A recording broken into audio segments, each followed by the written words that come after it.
Welcome back to Dialog Choices Podcast. It took me a moment to remember the name of the thing because it's been months. 400 years. It's been 8 weeks since we did this thing. But also I was about to promote Noel Playing Games, so I was about to say welcome back to Noel Playing Games.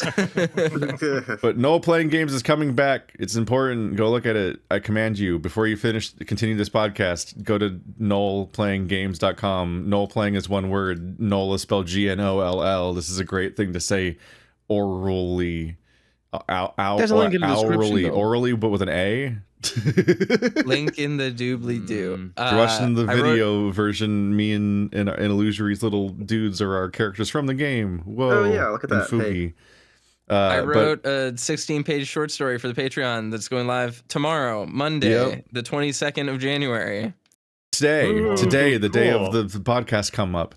That day. Yes. That's the day, this day. So read Toaster's huge novella thing on the Patreon. You can watch my audiobook of my first short story that I did on the actual YouTube channel as new exclusive content that was never here originally on the main channel, or my main channel. This podcast is maybe so many places.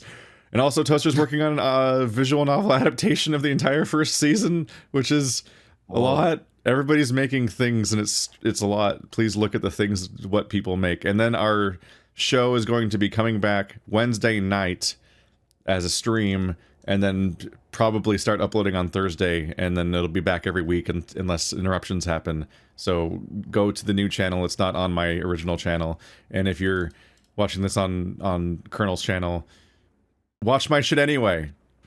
I have links in the description as well. Look at my stuff. Stop watching. And I'm a dog. Anyway, I've watched a lot of podcasts that start off with trying to promote like a bunch of stuff, and that was better than the average. People are fucking horrible at starting podcasts. So good job. We'll give you that one. That was a dub. The important thing is to never script it. Never script it. Never sound rehearsed or ready in any way, because you got to maintain that personability that I've cultivated. I've ironically cultivated. No more. Yeah, exactly. No, this is the meta. This is the meta realm. We're beyond the pale, or whatever the fuck. No, but that's a lie. Looking glass. That's a lie. That's that the listeners. What the listeners aren't seeing is that this is all very carefully pre-scripted. This is our fifth take. Please take us out.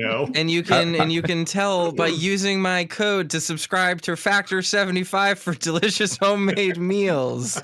Thanks to our sponsor. Dude, we're not sponsored. That was a parody. That was a parody. But yes, I am the first AI generated YouTuber. This is actually extremely cultivated. What happened is I was alive for 30 minutes, and they fed that into a machine, and that's just spewed out content for the last 13 years. My entire relationship with Bird is a lie. I'm sorry to break this out to him now, but what did you even do in 30 minutes of life? Like, what did you just listen to a lot of bands and TV shows at one time? Like, just Ozymandias. You can't automate that stream of conscious of lyrics to joke association. This oh is no, impossible. all of my essays are not my authentic opinions. They're just like a slurry of SJWs and corporations and the LGBT agenda reconstituted the two things into that work together famously. What I do is I just look at any random media property and I'm like, that's gay, and then I say that with synonyms for 3 hours. And how much does George Soros pay for you for that? Taking yourself down. How many SEO terms can we load into the subtitles here? The auto captions.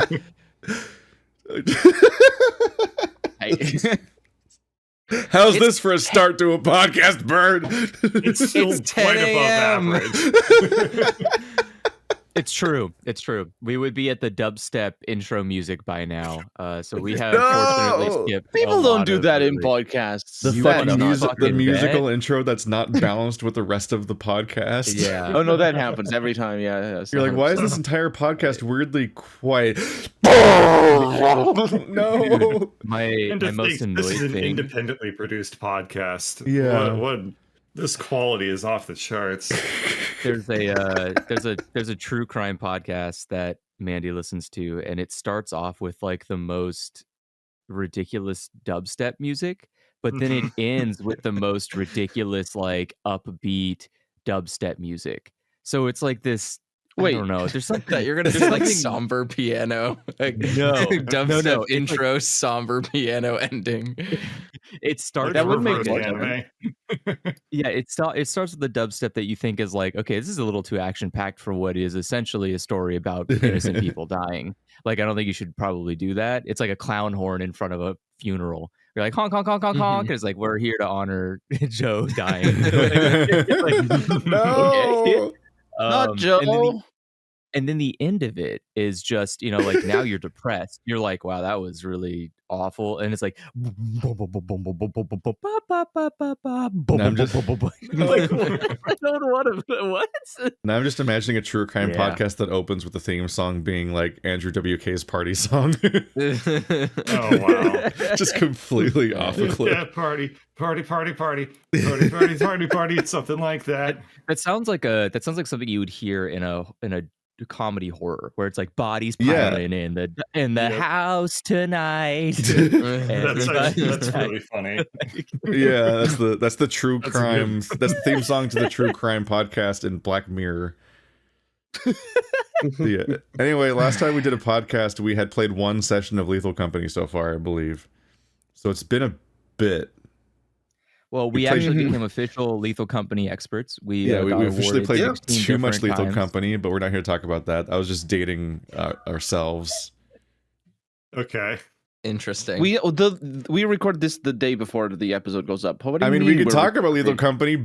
Toaster said he would evacuate the premises, and I thought we had 3 other topics we were about to talk about. No, it's fine, but we should talk about the other things because Illusory likes having topics. We're here with guest star Illusory Wall, our good friend who hasn't shown up on the podcast except once, maybe.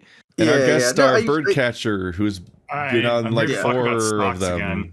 You are not. Scare me. I'm not this time. If they don't have like a preset topic, I don't know. Which is funny because like hanging out with you guys while playing games, like it's very easy to talk to you guys about literally anything. But just in the context of like, I'll make it harder if that's what you want. No, you just feel the audience.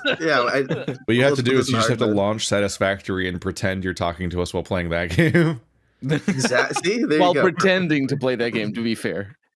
Put on the Windows 95 Maze screensaver. Pretend like you're actually doing the video game, and then talk with us. That's how you can do that right now. Yeah, hell yeah. There we go. Don't play Satisfactory. I also screensaver. I also only pretend to play Satisfactory half the time we're playing Satisfactory. Wow, what the fuck? That is how that game gets its playtime. Well, it's just like half of my playtime in that game is me standing around and chatting. I'm doing actual work right now. Correct. I'm doing productivity stuff. Wow. Look at all Okay, let's ruin Toaster has more important things to do. I'm pulling cabbages out of Rabbit's Cabbage Patch in Kingdom Hearts 1 to grind elixirs for my stupid challenge run I've been doing. Oh, God, it's so much sadder than I thought it'd be. Oh, my God. It's pathetic. It's really sad.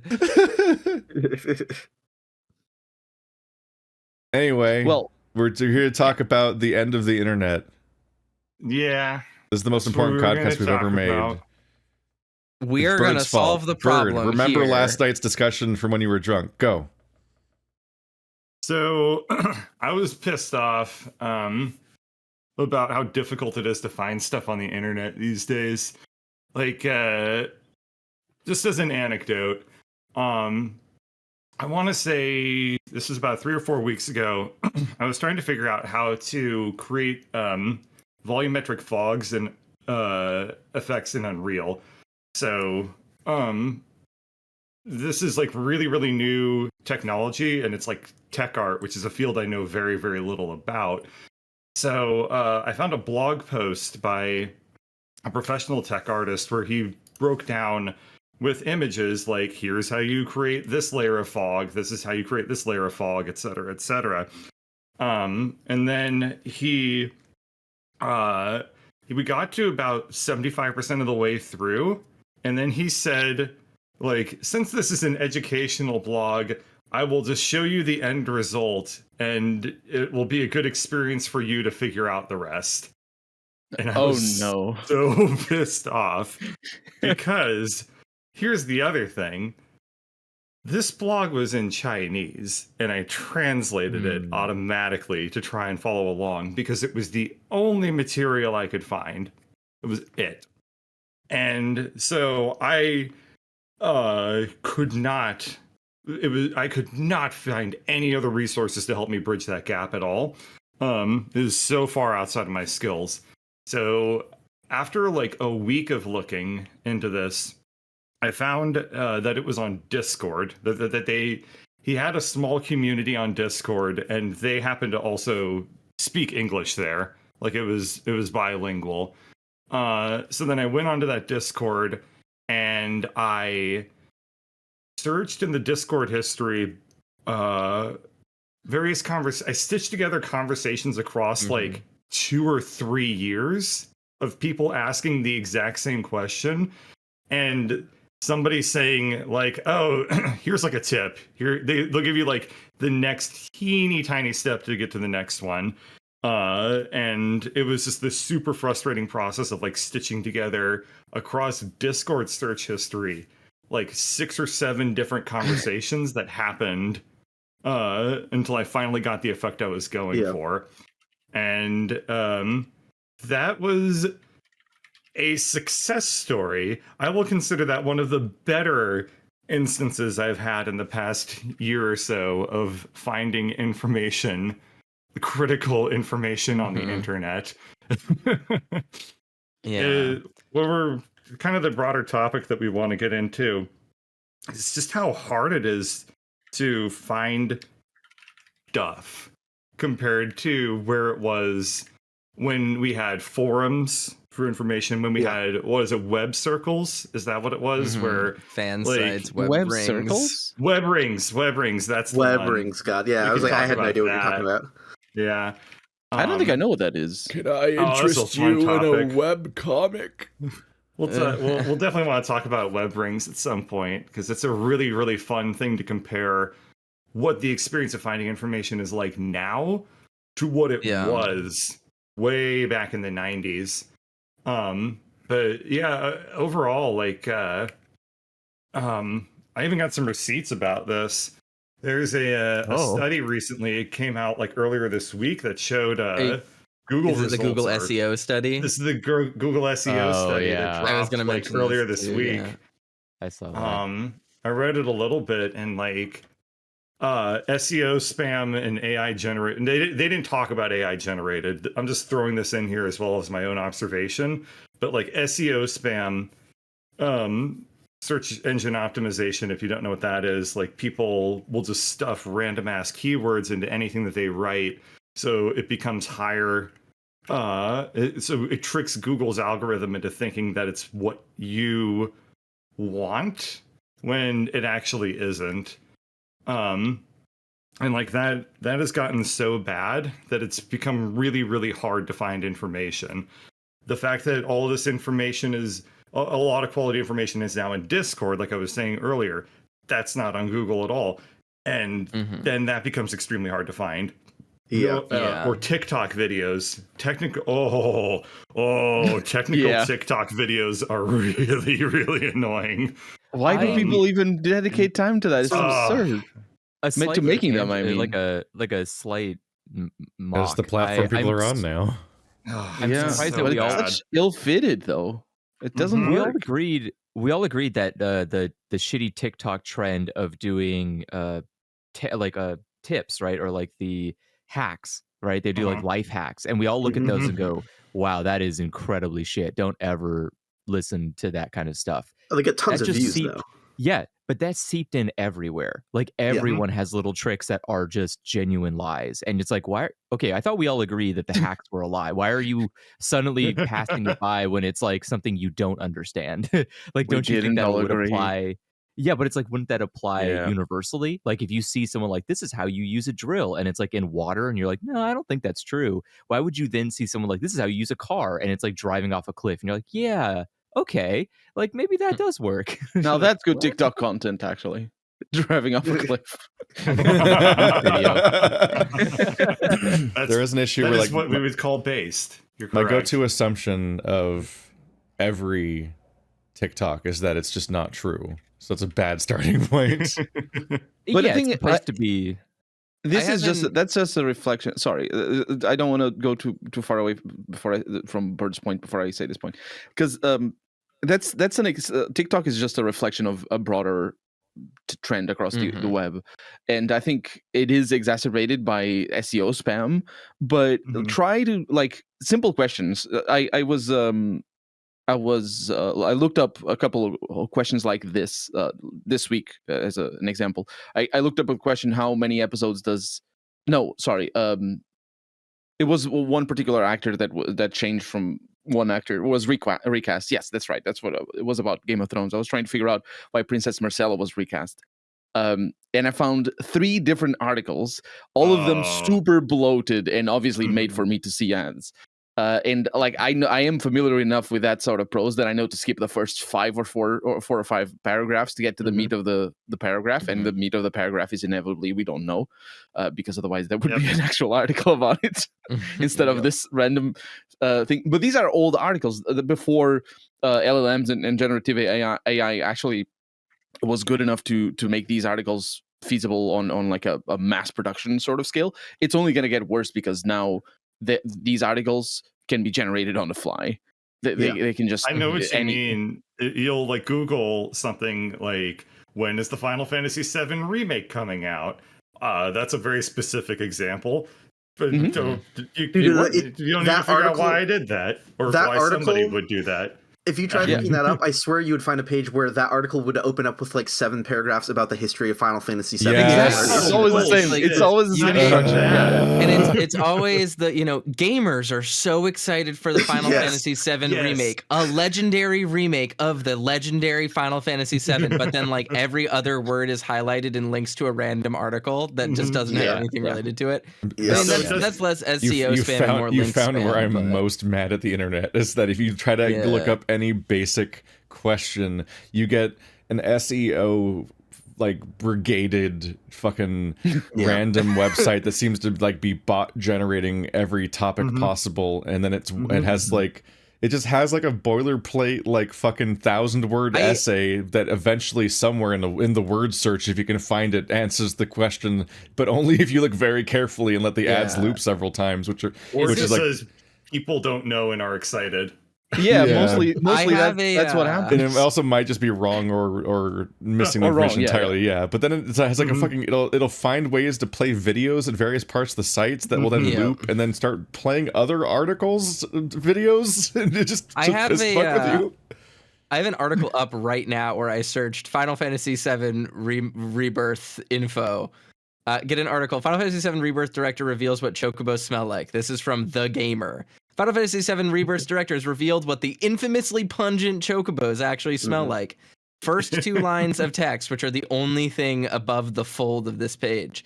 Final Fantasy VII Rebirth director Naoki Hamaguchi has revealed what the infamously stinky chocobos actually smell like, and the answer isn't too surprising. Final Fantasy VII Rebirth is linked to a random article about Final Fantasy VII Rebirth. The next paragraph, again, the last paragraph before the fold of this page. The Final Fantasy series is full of beloved characters and creatures. Final Fantasy is a link to another article. From Cloud Strife to Cactuars. By far the most beloved creatures in all of Final Fantasy, though, are chocobos, which are massive birds that are used as mounts and companions. No matter what game in the series it is, chocobos are always a happy sight. Something that's set to continue in Final Fantasy VII Rebirth.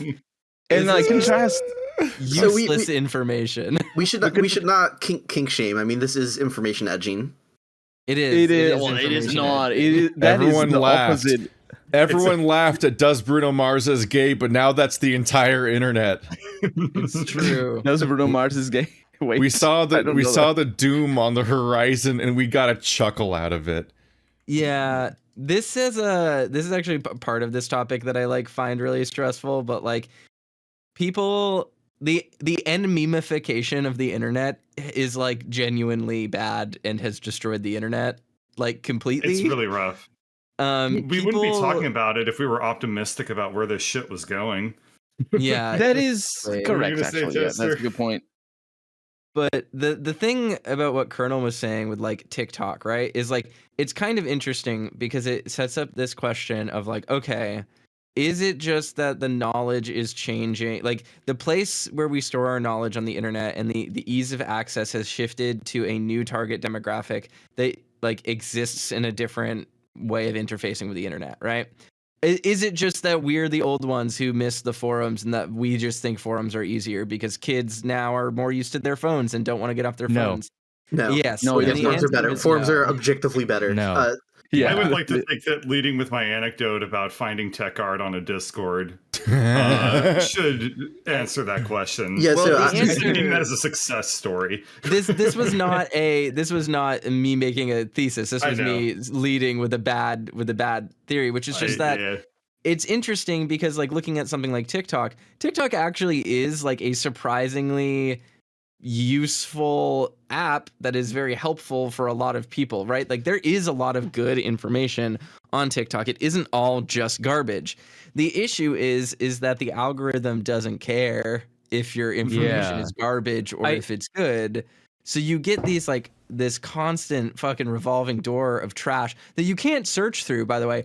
Good luck. I constantly have this issue where someone's like, oh, let me get you like this TikTok that shows you some like obscure tech in this game that will help you get better. Like, hold on, I know exactly who made it. And then they're like, all right, and now I just need to scroll. Like I need to find the video because I can't search within their library to figure this out because these videos don't have actual titles. And it's like you can't set thumbnails on TikTok.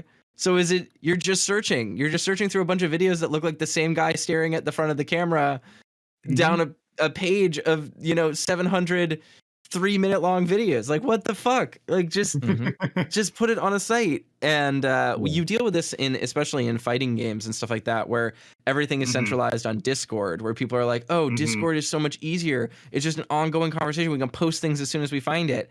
But it's like, all right, I just need to see how many frames fucking Dalsim's kick lasts. And the wiki hasn't been updated. Time to ask it again. Yeah. Because that's exactly. The only way to get information is to ask it every single time because the people who it's are an ongoing conversation, which means it only exists now, basically. Yeah. And Discord search sucks because I search, okay, I'm going to go to Discord search and search Dalsim kick. And then even though it first off, it doesn't sort chronologically unless you specifically pick that. And second off, it's like, here's the most relevant thing. And I'll search Dalsim and kick in quotations. And yet it brings me a message that has Dalsim in the first paragraph and kick in the 17th. And it's like, this is not what I'm looking for. I'm looking for this I use quotation marks, god damn it. Like, yeah, exactly. It doesn't respect it. And it's Discord, it's so bad. And then Discord introduced forums and they're like, use our forums for this. It's so easy. Discussion's so good.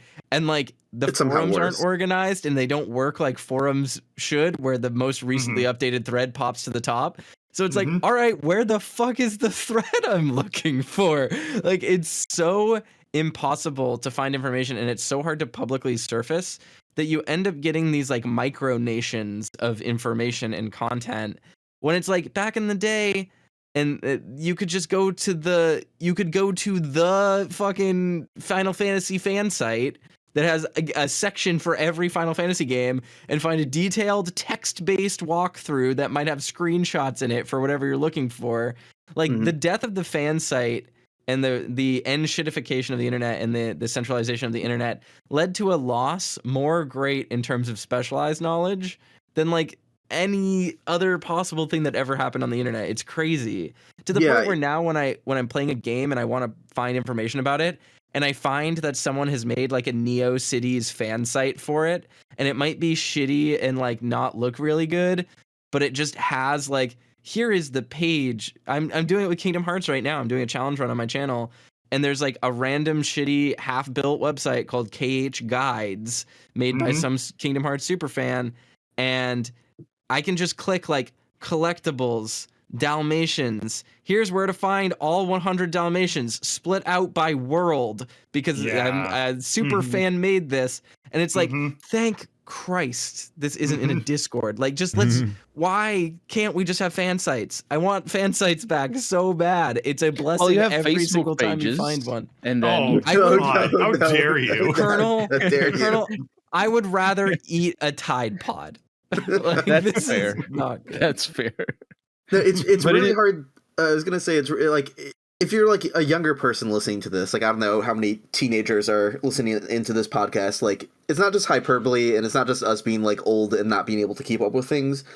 It's hard to stress just genuinely how much easier, no matter how niche your hobby was, how much easier it was like 15 years ago to search and more quickly find what you were looking for when searching. Because like now you can still find like navigating information today is being savvy that Discords exist and are more ungoogleable. So it's like it's an extra step where it's like, okay, I know I can find that information buried in a Discord somewhere probably.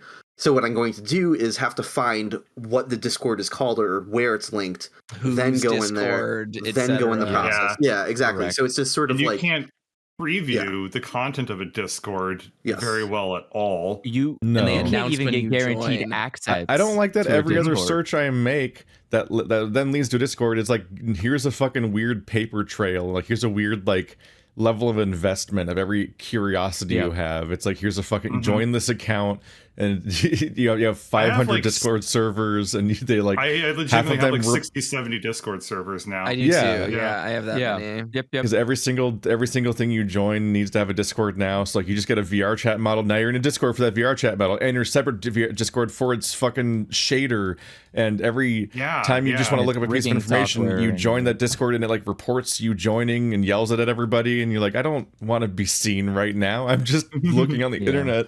And also, just speaking as a furry, like, it's a lot easier to search for stuff back when we used image boards, like Fur Affinity and so on, and like the equivalent of DeviantArt, and not Twitter, where you just post a picture and then it throws out into the void, and that's it. You'll never find that picture again. Twitter, it's impossible. Twitter there's no way of finding any image. Oh my god! I have so many. Sucked.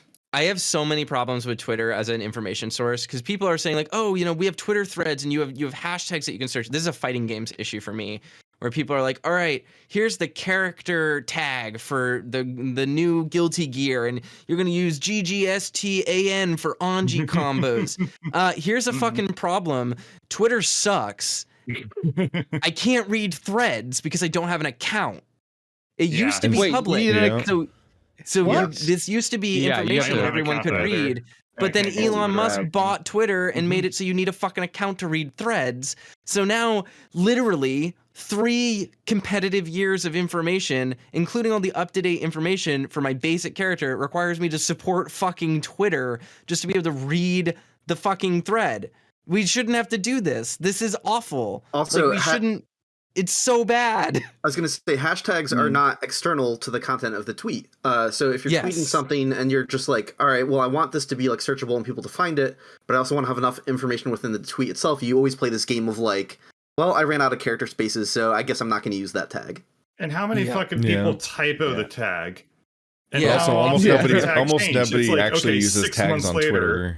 Yeah. No. It's like 6 months later, the tag has changed because it's a soft, malleable thing that just goes with like what the flow is at that time. Twitter should just let you make your own goddamn folders within your own media tab, so you can just sort your shit. Like so few people use Twitter tags that you sound like a boomer if you try to reference like hashtag blast or anything like that. Like those are old ancient jokes from 15 years ago that don't apply to Twitter now, where people just type. They have twice as much character space, and no, there is no tagging culture to begin with. Perfect personal example is like I tried like tagging some of my stuff with like Dark Souls Dissected, Demon Souls Dissected, some stuff like that, because I'm kind of like, oh, if someone finds the stuff that I'm posting interesting, they can click on that and find other weird like data mining stuff that I've posted.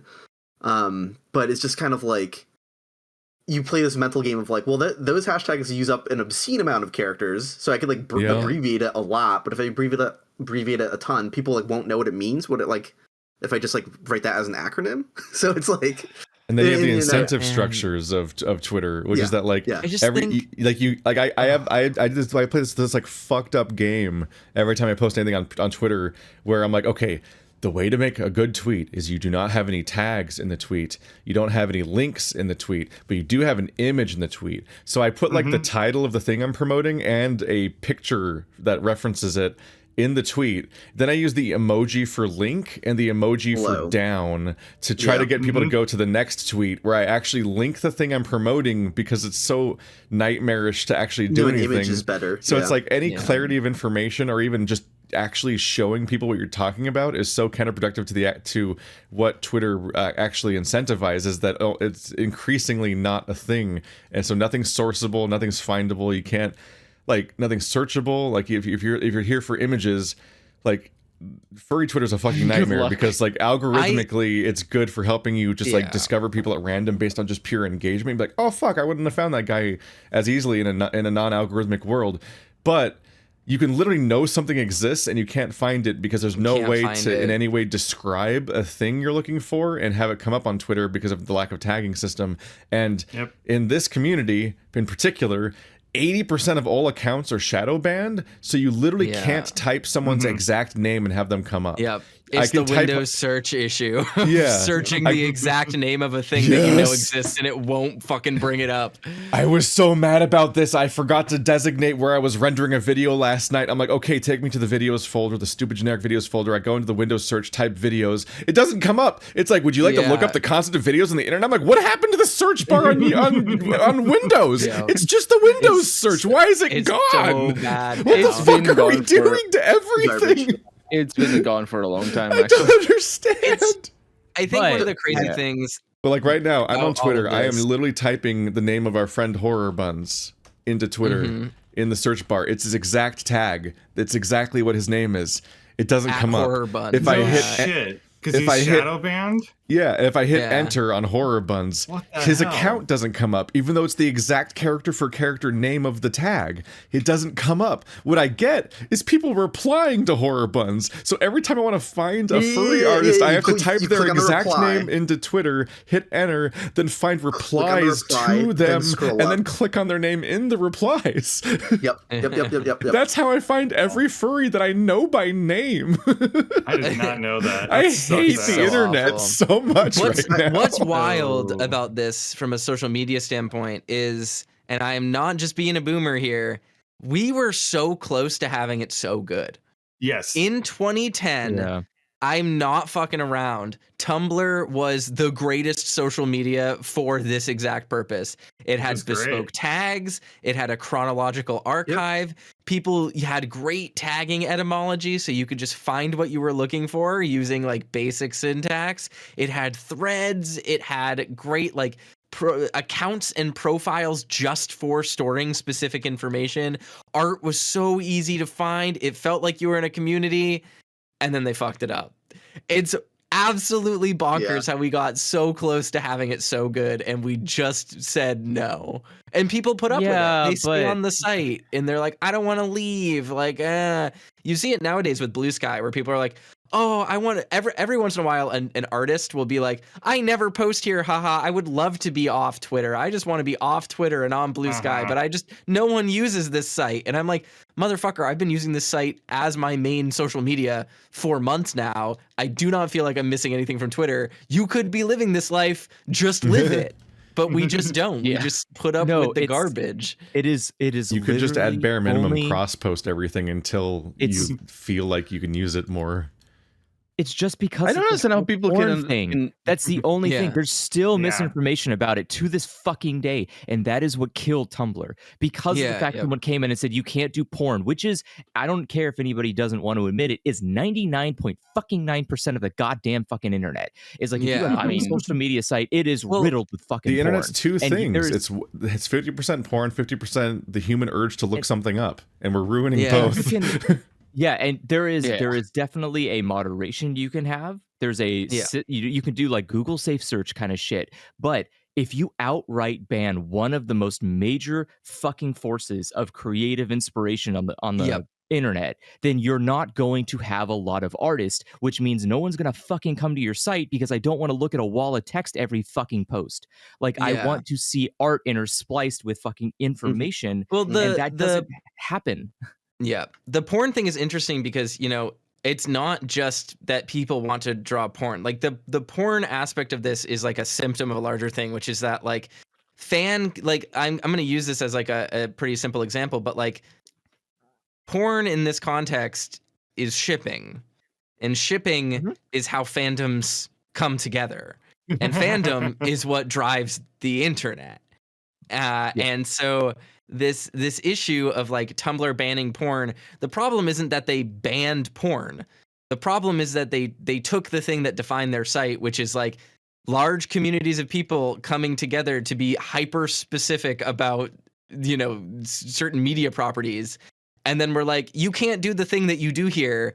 You can't bond with people over the basic premise of your community. Hope you keep using the site. And it just killed the site. And, you know, there were fears that Twitter was going to do the same thing. There's fears that Patreon is going to do the same thing, which is where a lot of these hyper-specific discords come from.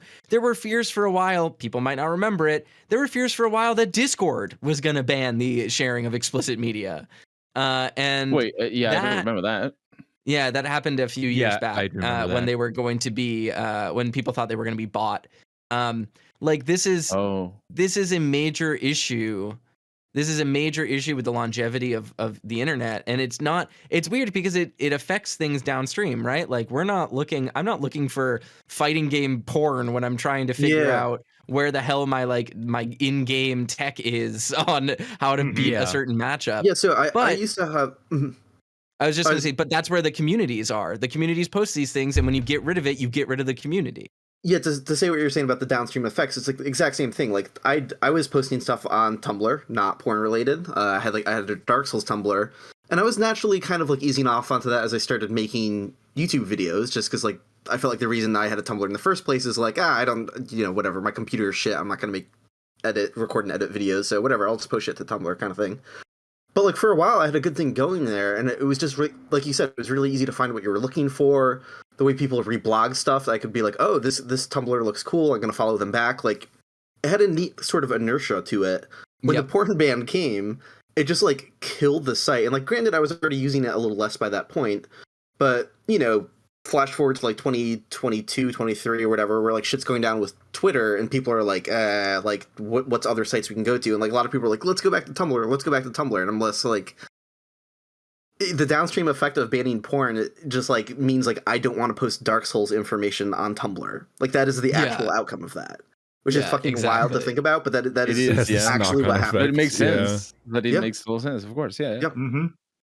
Fuck. Well, I this whole conversation, at least in regards to Bird's input, started when I mentioned, and to bring it back to gaming, started when I mentioned that Bethesda in 2021 deleted their forums. They used the same forums since I think 2003. Yeah, I'm not 100% sure. It was Morrowind, I think, was when we always thought like, oh, anything on the internet's going to be permanent, and the past couple of years have proven us way wrong about that in the worst ways. Well, the wild thing about that is that sins. We've lost a lot of old things, obviously, but like nowadays it's very weird because some of the longest holdouts are things that have been alive since 1996 on the internet.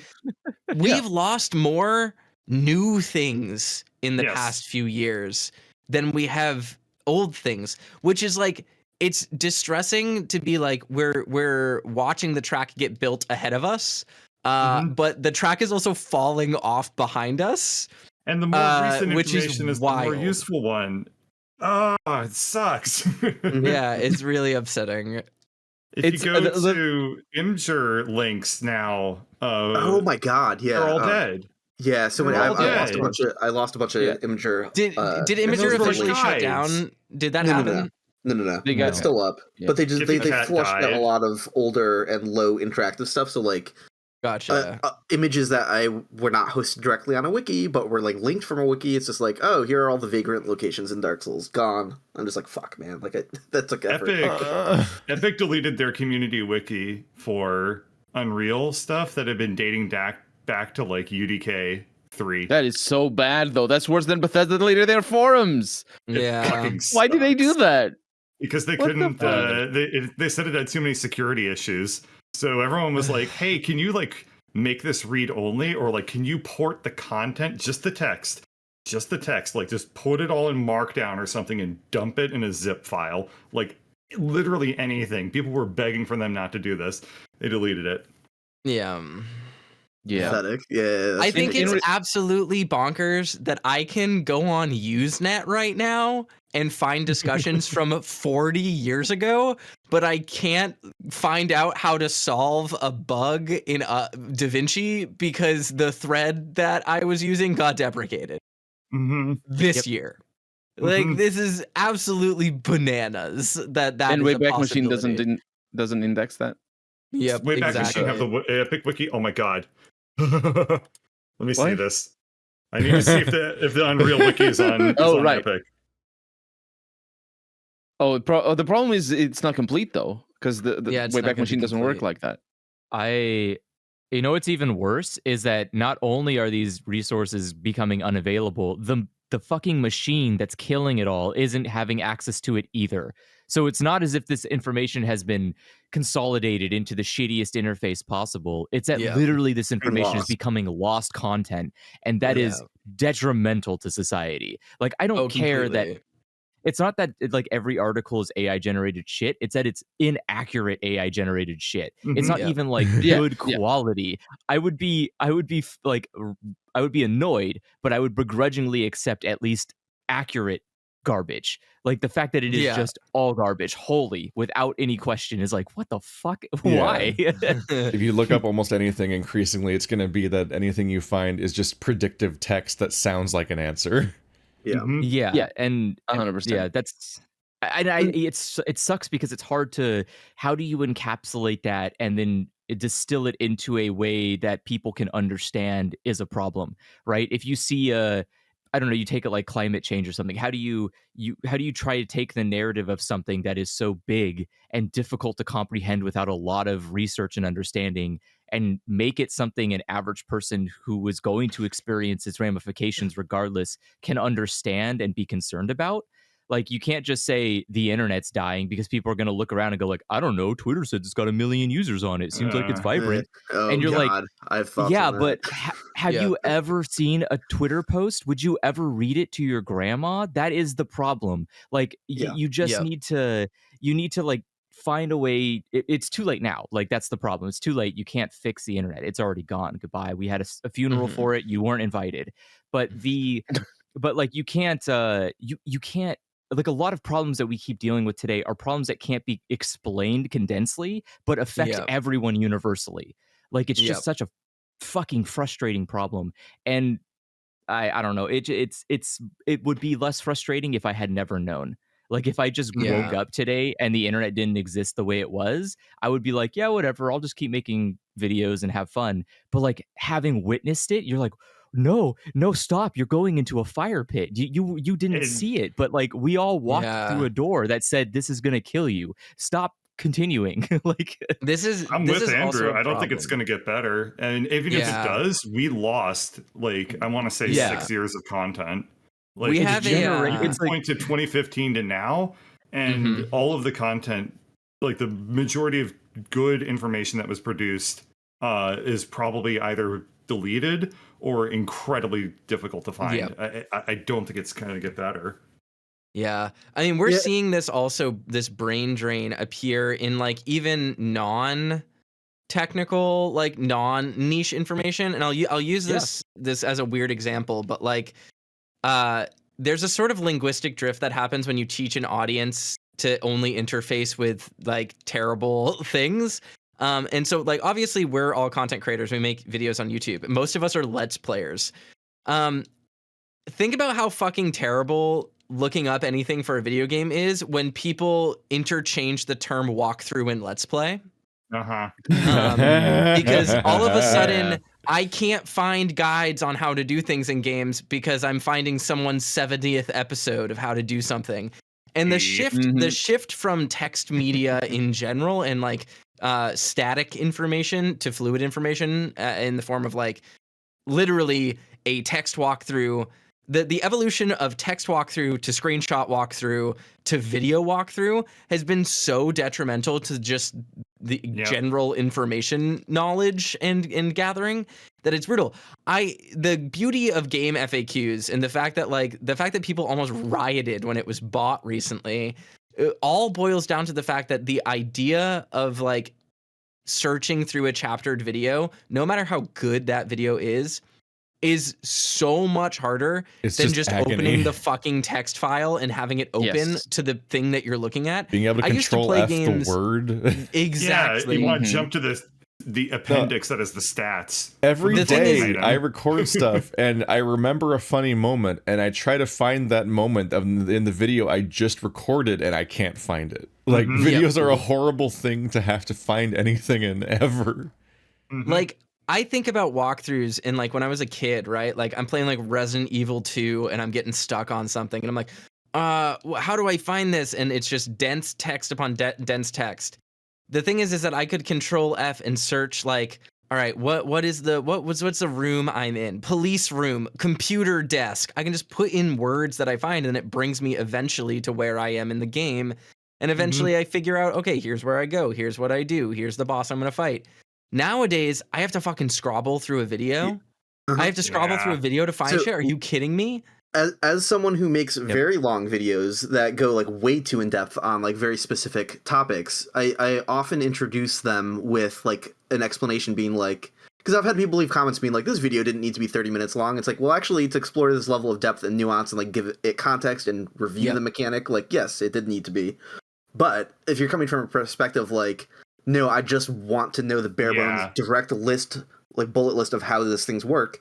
Yeah, you didn't need to watch my video, and that's why I'm like, I also wrote a wiki page. Please just go fucking read the wiki. Yeah, exactly. Like just go there. Like you can, if you just want the TLDR, here's the link. Go there, read that thing. I also wrote that.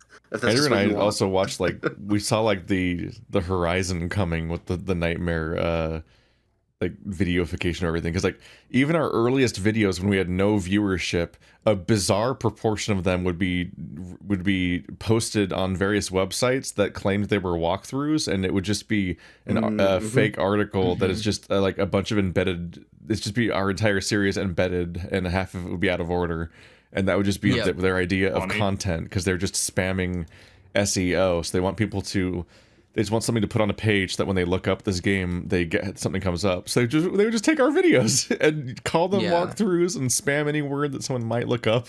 This is why I get really mad. It's like 2012. So at audiences, like one thing you can do to help fight this, and it's not gonna, it's obviously not something that a single person can fix, but like when you read news, if you see that there are 37 links in the main text of the video game news that you're about to post on Discord, don't post it. Don't post it. In fact, go to the bottom of that article and see if it says via another website. That usually means they're just stealing the source from another site. Go to that site and post that link usually, and that will get you the actual article that most people are looking for.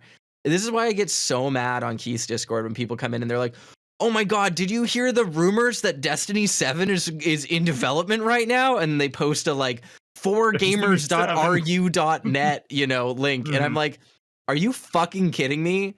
The rumor is that someone believes that this is happening. That's not a rumor. You're using that word wrong. The article isn't proof that it's happening. It's proof that some AI chatbot generated the text of this. Shut the fuck up. Don't post this. Why would you post this? And it spreads misinformation. And this is like, and this bleeds into other things. I don't want to link this to like serious global stuff, but like misinformation is a problem, like these habits that we have, these gut reactions to not have good discipline when we're sharing information has downstream effects that like fuck up the real world. So you need to get in the habit of like looking at what you're posting and actually reading it and interfacing with it on a serious level. Because if you don't, you might be the person sharing the stuff that like erodes our ability to discern truth. And that's not good. You want to talk again, what are you going to say, Andrew? I was going to say I think a lot of people always tend to forget that you need to look at the majority, not the minority when it comes to using tools. And the average person using a computer, like the majority of people using a computer, are going to be too old and too technically illiterate to discern fake from reality. You are essentially putting you're bringing television to like cavemen, and they are very unaware and very unready to discern what is even happening, let alone what is real and not. Like, well, the scary thing about that you just said, you know, they're too old, but the fact of the matter is that we've eroded so much of our generation's base of knowledge. Oh, that's true. That now young people don't know how to use computers either. And you know, you see this correct. You see this, but when I meant the like, majority. But yeah, you're right. The new majority will be people who are too ignorant to know what it was like prior to pre-misinformation, and are going to also be riddled with misinformation. This new phenomenon where even young people can't use computers is called horseshoe theory, and you can't prove me wrong anymore because the internet's broken. Well, I'll ask ChatGPT right now. I don't have the full like context for this discussion because there's a podcast talking about research that, you know, so I didn't read the original research, but there, or whatever the topic was exactly. So I'm gonna reiterate this idea loosely, but they were sort of talking about like, you know, misinformation is a huge problem. It fucking sucks. The one sort of thing that it's trying to balance out, just like, you know, it's very easy to be very doom and gloom over it, and like we probably should be doing a lot more to combat it. But it's sort of making the point that like it's a difficult thing to assess in a way because like misinformation has been the norm for forever. Just like yellow journalism, like you know, if you tried getting information in the early 1900s, it was a lie, it was propaganda. And we sort of had maybe a sweeter those spot. fake magazines. Yeah, you sort of had a sweeter spot like in the later 20th century where there was like a boom of journalism, fairness doctrine, I guess at least within the United States. So there was a period where it felt like we were a little more on track, and you know, as the internet was being born, it's like, oh, all this access to information, it's gonna be great. And this misinformation that we're battling now might in some ways be a return to the norm. But again, it's exacerbated by social media and just like how intense, just how powerful of a tool it is for propaganda. So even if it is a return to the norm in some ways and not like an entirely new problem exactly, it's still very much just like, I mean, things still. It just hurts because we did almost have it nicer. You know what I mean? It exactly. Like falls between our fingers. Yet again, our generation must watch as the things that are good get just ripped and killed in front of them, and you're like, well, I guess the next thing will be better. And then you look and you go, oh, we ran out. We're just out of things. Like, it's kind of interesting in this context too, of just like we're sitting here romanticizing the early internet, and not even just the early internet, but like the teenage internet was like, it was actually pretty all right? Like everything you could possibly want to find had its own site. You know, all of these things were pretty easy to find. Even when at the start of video search and stuff like that, like things were good. But then like nowadays, I just like the idea of navigating through a Facebook page or a YouTube video or a Discord community to find answers to questions. And like it used to be the internet used to be very presented to you. And now it feels like you have to piece it together in like a million different ways that just like doesn't work. And it's really scary. Because we are seeing a lot of young people who are like raised on phones and don't know how to use computers. And, you know, that's fine. Phones are the future. Like mobile computing is in many ways just where things will go inevitably, no matter what. And it's a bummer. I think that's a bummer, but that's a thing. What's terrifying about that though is that like it's not like computers don't exist. It's not like there isn't a use here. We're just trying to band-aid over the fact that like, hey man, the kids don't know how to save a file. They don't understand what the floppy disk icon is in Word to save something because they've never seen a floppy disk before. We're losing the historiography here and the foundations of a lot of central design and just like like human symbology, I guess is like a good way to describe it, that like will make fixing it a lot harder if people just move with it. And you get into this issue of people being like, well, that's just like you get this sort of like language evolves argument of like, well, yeah, like kids don't need to know what a floppy disk is, so maybe they should change the save icon. And it's like, well, it's not about that. It's not about sticking to old ways to make it better. It's about having like a uniform organization that doesn't change constantly, that like universal iconography is helpful. Having terminology that is well defined and like a taxonomy for how we interact with things and how things are defined is helpful universally as humans, you know? It is incredibly important. We have a lot of we specifically have a death door underground that has iconography to specifically tell you do not open the door. And if for any reason that iconography was like adopted and turned into a positivity, you could just kill someone. Like iconography is important. It's important. You're talking about the nuclear waste storage. There's nothing you can do. Yeah, there's literally nothing you can do. But like iconic. What do you like? Here's the thing. I already know that in less than 200 years, someone's going to open the door and fucking kill themselves. Like I'm not gonna, I'm not gonna pretend like it's not. But that's not going to be because we messed up. It's not going to be because we did a bad job on putting it away. It's because everyone else did a fucking piss poor job of maintaining iconography being relative and important. Like that's the annoyance, is that you can see when you use the internet and you can see how good and impressive it was, you realize that it is kind of a two-pronged problem. We are not, all of us are not making websites to maintain information and keep it stored, but expecting others to do it. But at the same time, that's not our thing. That's not what we're good at. That's not our field of expertise. So we're not trying to push into something that we're not good at. Meanwhile, the people who are pushing into something that we're terrible at are the people who are faking it. They're just lying their way into it. And we're not. We can fact check them by saying don't go to the website, but that doesn't help people who don't know it's not real, right? There's not 100%. There's not a wanted poster we can put on the front of Google and go, don't go to this website, it's a liar. And so we have to rely on Google to do that for us, who said, I don't know, they paid me $50 to do this, I'm willing to fucking take anything. And you're like, like this may not work out for us.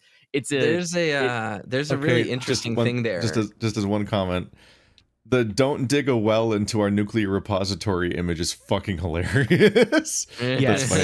Long-term nuclear waste messaging is a topic I could talk about for the entire rest of this podcast. Yeah, there's literally nothing you can do to totally future-proof it. I'm so sorry. Because if you put skull and crossbones, like let's say there's radioactive waste inside the pyramids. We can't talk about this illusory. It's going to derail the entire podcast.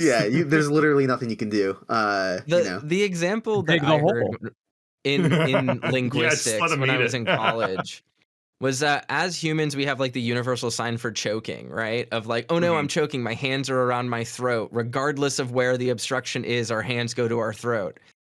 But like nowadays you get a bunch of Dunning-Krugers out there who see people change, right? Like let's say the new generations the new generation decides that the best way to signal choking is to flail their arms. Well, that's the universal sign for drowning. But people on the internet will argue, no, this is just the new way. The etymology is changing. Etymology doesn't matter. It's just changing. They have the same source in someone being in danger. So you should just understand that this is when you see a young person, they're flailing their arms. That means they're choking. And it's like, you don't understand how helpful it is when we have a universally defined terminology that was, honed out over a millennia of human experience. And when you apply that to the internet as well, like we just had a huge, vast boon in not even just the internet, but just visual design and like man-made creation. The history of man-made creation is relatively small. In the grand cosmic scheme of things, right? And so the fact that we refine things so well so quickly was kind of amazing, and it's something that we should have really tangibly worked to maintain. But now we're running into this issue where our scope is expanding faster than the velocity of our good design, so to speak. And I don't want to blame it on things becoming mainstream and things becoming more accessible. It is. But I do think that there is a degree of like, okay, back in the day on the internet, there were people, the main people who made websites and made things were hyper educated, intelligent iconoclasts who decided this is the way things were going to be, and they had the power and authority to enforce that. Whereas nowadays, my mom can go to Squarespace and make a site about essential oils, and like, please use our link in the description. Yeah, and that's bad. Like, you want to talk about web rings of like experts and fan sites and stuff? Yeah, web rings, fan sites. This is what I was going to get into. Yeah, so web rings were closely affiliated groups of bespoke, distinct people who would basically say, let's say I'm on the Kingdom Hearts, guides webpage I was talking about earlier. I'm on the fan site. At the bottom of the fan site, there would usually be a link that says like, check out our web ring. You click the link and it gives you just like a readout of like 7 different links to different sites that say like, and here's Tom's Final Fantasy page. You're on a Kingdom Hearts website that has good Kingdom Hearts information. You're gonna probably also like Tom's Final Fantasy website. And I can verify that Tom's Final Fantasy website doesn't suck butt. And then also here's a fan site for my favorite anime fan site, where like you can go and you can talk about Dragon Ball Z here, full of experts about Dragon Ball Z. And that's how early in web pages got indexed, was through crucially every website in the ring also linked to the ring. So it formed a community where if it was like you found Tom's Final Fantasy site, he would have a link to the web ring that would take you to the Kingdom Hearts one. That would take you to the anime one. It was a network. Funny. This is why I originally made that webcomics joke, because that was my entire exposure to web rings, was how like there would be little webcomic like families that'll link to each other. Yeah. I mean, and it's crazy that would consolidate it too, right? There'd be like websites that hosted 7 comics on it, and that was like you wouldn't call it a web ring in the in like the true sense of it, but it was like essentially a hub. It was a hub for webcomics, and like that is an evolution of the web ring. Like it was just now there's a content creation site where all your favorite comics are, like webtoons or whatever, and like that's literally the final stage of web rings, is like now we are paying people to make things for our web ring, and you're like, oh, okay, and okay. Now we have that replaced by like the shitty corporation in appification version of this, which is like the fandom wikia, which is just like literal evil, like actually a force of evil for the universe. Would you that has eroded so much important information?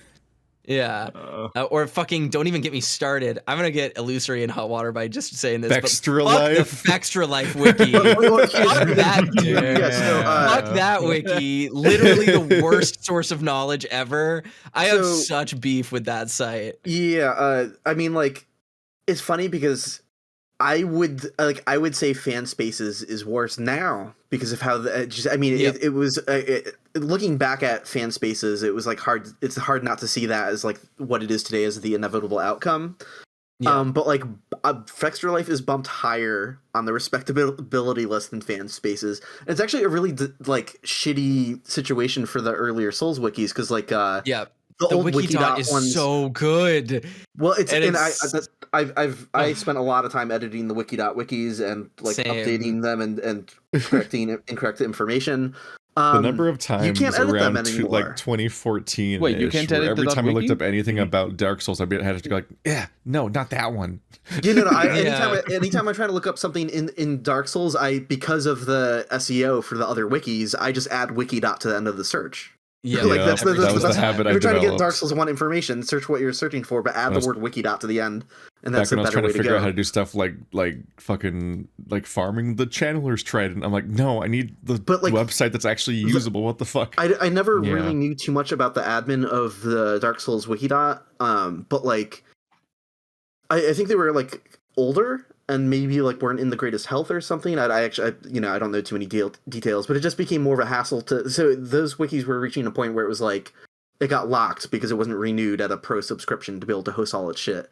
So then like you weren't able to edit it for like 6 months or like a year, and then it gets renewed, and you're like, oh, you breathe a sigh of relief. Right now it's been uneditable for like over 2 years, and I feel like it's never coming back. Yeah, so it's just sort of like, fuck. Just like Dark Souls. Port the wiki to a new one or something like that, because I've since found stuff that I want to correct and add to Wikidot, and I'm just looking at the other wikis where there was a point in time where I was like, I don't like using Extra-Life that much. So let me add some information to, Wikia, it was at the time, or whatever fan spaces used to be called. Or fandom, or I don't even know what the fuck it's called now, but like, now it's at the point where I'm just like, I don't want to add this anywhere. Like, when Elden Ring came out, I had nowhere to add stuff, so I added a page about fall damage, or added a section explaining fall damage to Extra-Life, because I'm just like, again, it was going back to the problem we were talking about earlier, where it's like, I feel an obligation to, it is annoying when information is stuck within a long YouTube video. I'm making a fucking half-hour long video on fall damage in a video game. That's dumb if you just want the information. Yeah. The purpose of my video is something more than just presenting the information as concise as possible. But if you want that information, it should be on a wiki. And I was just like, I guess I'm putting this on Extra-Life. You end up having no choice but to support the platform. And so again, now expand that. Take that. Like, this is just a small, like a niche hobby problem. Yes. Now imagine that, like, the whole internet. Like, imagine everybody, like, in all fields, all types of ways, are having this exact problem where old, archaic, like, pillars of information are just crumbling, because that's how it works. Time just passes. People die, like web hosting services, and things change. But if that information isn't categorized or cataloged or carried over, then it's gone and needs to be rebuilt. And there almost is never going to be a better rebuilding than the original. Like, you tend to fall into the habit of trying to remake what was once good and trying to make it with what you've got, and it tends to turn into something not as good as either a brand new thing or the old thing it was. And then you just you struggle. You just get annoyed, and you're like, I have knowledge and I want to share, but I cannot share because there's no platforms that will host information in a way that is that could be disseminated to people easily. You can't search for it. You can't, like, you have to algorithmically hope it reaches the people. Like, these are things that are, I don't know, they're great for ads. These are all tools that are great for selling me shoes that I don't want. But these are not things that I would not want an algorithm for information.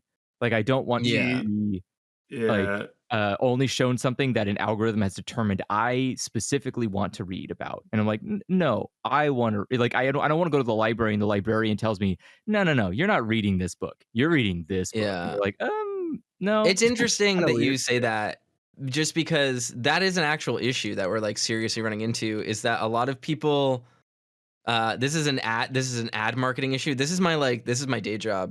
Is people, we constantly we're constantly pushing to, like, I say I mean ad marketers and corporations are constantly pushing to serve content to their clients, right? Yeah. Like, and the scary thing is that, like, a lot of average users just want that too. They're just like, just like bring everything to me. Yeah. Isn't it great when I go to the front page and it's personalized just for me and I never need to do any searching?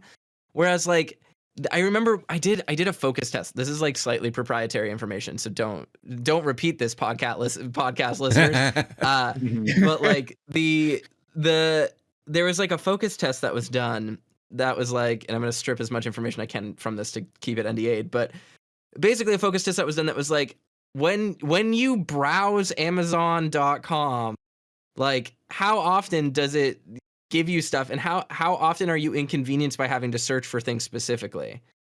And like, I just thought about the way that question was like worded. I'm paraphrasing it. It's not as good. But like, I get found the it general. so troubling, because when I go to Amazon.com to buy something, I know exactly what I'm buying when I type Amazon.com in. Like, I know what I'm looking for before I go to the page. You have and to. I know that for every website where there's a search. Fucking go to YouTube. I know what videos I'm interested in watching, so I'm going to search the keywords for it to try to find the video I'm looking for. Yes, YouTube will recommend me things, and sometimes that will be interesting. In the search. But 9 times out of 10, I am going to a site for a purpose. When I go, you can extrapolate this from Amazon to YouTube to Steam.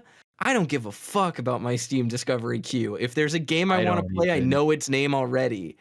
Now you can go to fucking porn for this. I'm not browsing for porn. I know what I'm looking for. So why are all of these different websites trying to serve me content that they think they know what's better for me, when I can just go to the site and know what I'm looking for and search for it specifically?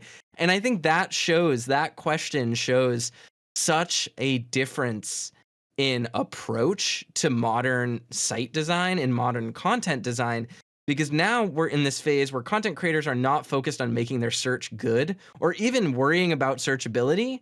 What they're worried about is algorithmic surfaceability, which is a very different concern. And that takes control away from the end user. And that fucking sucks. It is very but are you like that, like you said, the average user wants that. They want that experience. And what I guess my biggest gripe is that I am too stupid to solve the problem, and no one else has solved the problem for me. But I just the problem is easy. The problem is relatively easy to solve in the sense of we know what the solution is. The getting there is the problem. Yeah, because we make all. Let me disassemble your claim, that true claim that the end user wants that sort of algorithmically driven feed me mommy sort of experience. That's true. But the creators of the content don't want that. No, it's worse for us. Yeah, it's worse for us. It's a lot more work. It's less fulfilling, and it's less fulfilling because it's less creative, but also because the rewards aren't there in the same way. Look, so the people making the content don't want it, and the people who get the content want it. In a normal relationship, this would be a tough luck kind of situation for the people who want the content. The reason that doesn't happen is because the platforms are not owned by the people making the content. Yes, exactly. It's a middleman. We have a server. We have someone who's serving the content. Exactly. No, I know where this is going.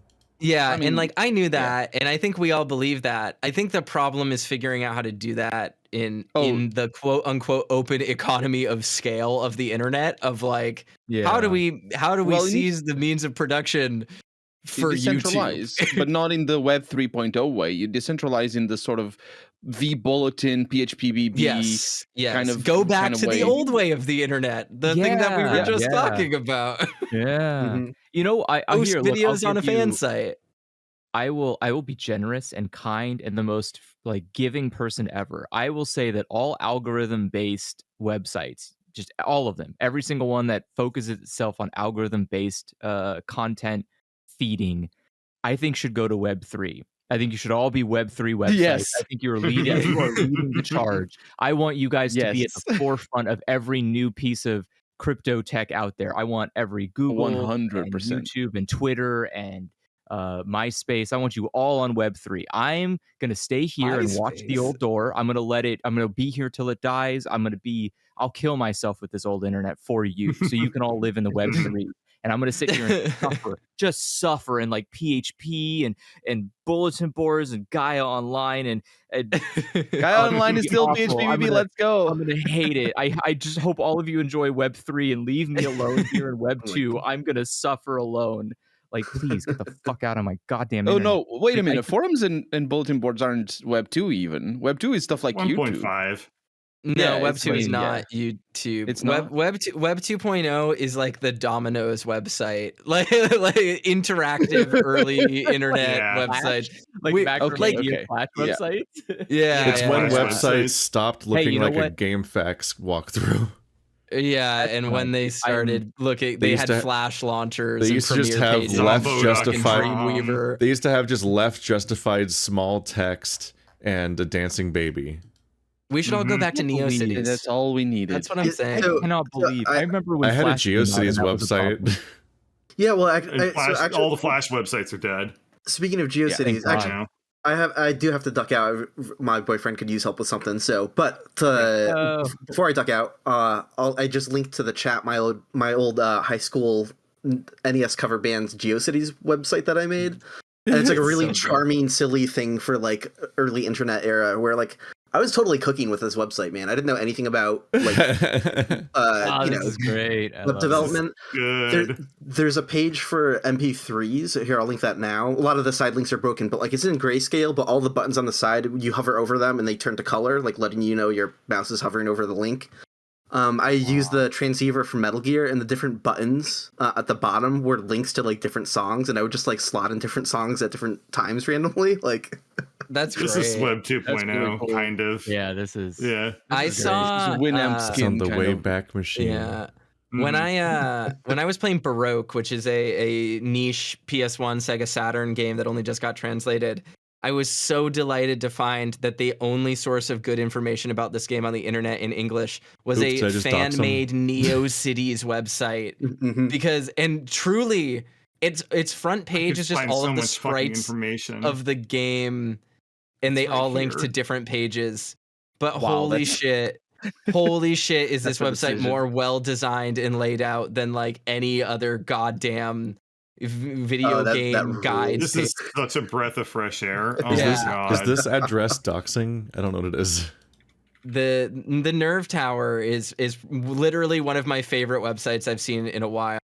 Especially this menus page that is just a list of all of the menus in the game with their English and Japanese names so that you can play the game without needing the translation patch that just came out for it. Like, for this website feels like it was made for people in 1990 importing this game and desperately wanting to play it, and I am so here for it because it's just so much easier to fucking navigate than a goddamn Discord. Like, yeah, this is so important. Anyways, I'm gonna get running, but yeah, thanks for chatting, guys. I'll catch you later on. You, those three. See ya. Thank you. Thanks for being here. Yeah, I mean, the website isn't nearly as pretty as. That's even debatable. Like, I don't know. I love the way this shit looks so much. But like, it doesn't look like a modern website, and so maybe that's very off-putting. But like, just look at how information dense these pages are, and how easy you click on like two things, and you just have like it's so intuitive to find anything on this website. The front page of the Nerd Tower is so fucking funny.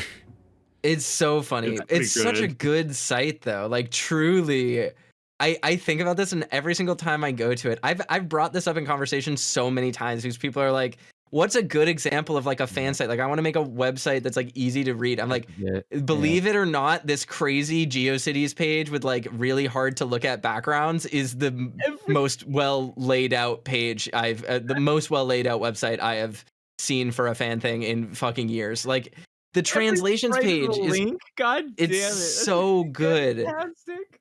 It's so good. Here's like a Warcraft 2 one if you want something authentically 90s. I've seen this Warcraft 2 page. I love this. Bro, this shit is the peak. What's the other one? Internet. If your website doesn't look like this, I'm sorry, but you like are you have a bullshit website. Yeah, RPGclassics.net. Your website is dumb, and actually it's evil. Yeah, does your website have the HTML Writers Guild on it? I just found if not, sorry. I need you to shut down. Just browsing out of context and found in the cutscene list a link that says "After shooting God." yeah. Baroque's a cool game.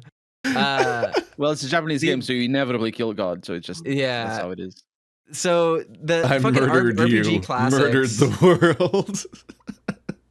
The RPG Shrine as well. All of these pages were just so good back in the day for just like finding information. RPG Classics single-handedly got me through so many fucking SNES games back in the day with their random, like their Final Fantasy, walkthroughs, and This is actually something that I think we might have talked about in the past, but like older websites that I used to really love that became terrible from the shitification of the internet were like Hardcore Gaming 101 was like one of the greatest websites of all time for finding information about games. Yeah. And then now it's like a terrible blog. Like it is completely unnavigable, looks terrible, hard to follow.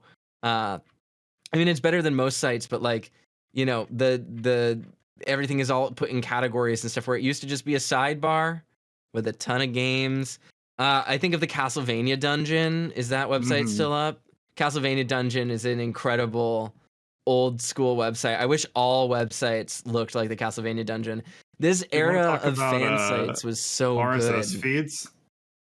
Man, Google. I don't got enough. Yeah, I don't have enough time still, in my day to talk about the death of the Bloggerverse and fan sites and RSS feeds. SeamusYoung.com. Feedly is very reasonable. What is this? I like Feedly? Feedly's alright. Yeah. Oh, okay, never mind. Toaster said it's all right, so I don't want it anymore. These websites load so smoothly. I hate They're things just that like Toaster butter. likes. You can just open them and see what you want. I don't see like no one's yelling at me about watching a weird advertisement for fucking Viagra, and no one's like. Or at most, one person's yelling at you very slowly for 70 paragraphs.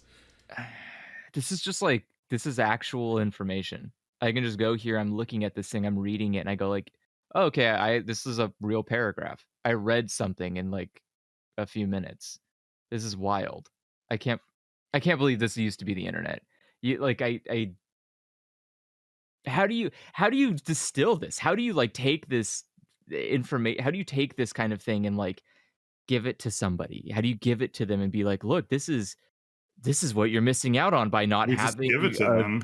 It's self-evident, in my opinion. You make a numbered list and then film yourself talking about it on YouTube. I'm about to make a TikTok of like, these are the best websites you've ever been to, and they're all just from fucking 1995. And like number 4. Every comment is going to be like, what about X? Nope, wrong. It was made before 1995. It doesn't exist. It actually is a dead website. Like no one uses it. It's all bots. I have a little bit weird of perspective here too, because like a lot of my internet time, especially as a teenager, was spent on the Japanese internet, which is so vastly different than the English speaking internet. Because it was designed for mobile phones, and I don't mean mobile phones like smartphones. I mean like flip phones.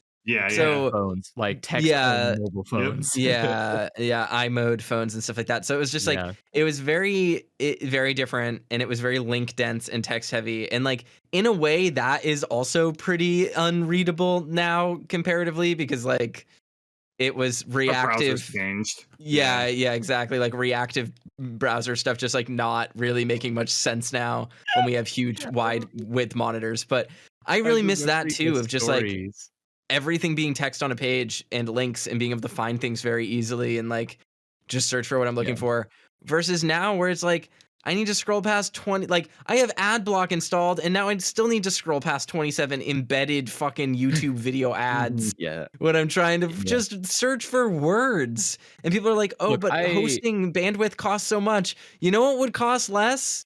If you didn't put 7,000 fucking images on your page that you're trying to get me to buy a Oral-B Sonicare toothbrush when I'm trying to find out how to beat a boss in Resident Evil. It's I don't buy the argument that it's for monetary gain, because because there's two big factors that make this a lie. One, web hosting has never been cheaper. Never in the entire history of the internet has it been cheaper to fucking host a website. You can go right now onto Amazon.com, go to Light Sale, and for $5 a month, you can host a website that is like 300 times stronger than a fucking GeoCities page. That's fucking wild. Like if I could have paid $5 when I was a fucking child to make a website that was that strong, I would have literally been a problem. I would have been addicted to website making. Like it's how much did it even cost to buy the domain name back then? It's $1. It's a fucking $1, my man. Like it now, is so cheap. Yeah, but like back now it's then, $1. oh my back god, then, it was like $25 for a domain. It was fucking like $50 a month for the hosting. It was fucking, and you again, who's and hosting this is $90? You motherfucker. Like this isn't you have to do it at home on your dial-up internet. Like you have to get a server and host. Like I cannot explain. Okay, here's a good. A genuinely scary part of the old internet is that if you successfully made a piece of viral content, you would like were financially ruined. Yeah, because nothing about making your content, nothing about your content being popular was in any way translated to income. But you did immediately have a massive server cost because someone liked your fucking Apple parody ad on roosterteeth.com or whatever. Yeah.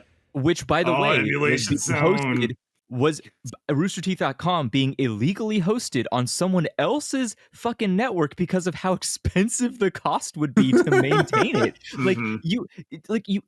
Again, I cannot stress enough how simple and easy it is, not fucking using squarespace.com, but how easy it is to make and host a website right now and compared to whatever time previously in history. However, the quality of websites has gone down with such a shitty excuse of advertisement and then using the worst fucking advertisement vehicle I have ever seen.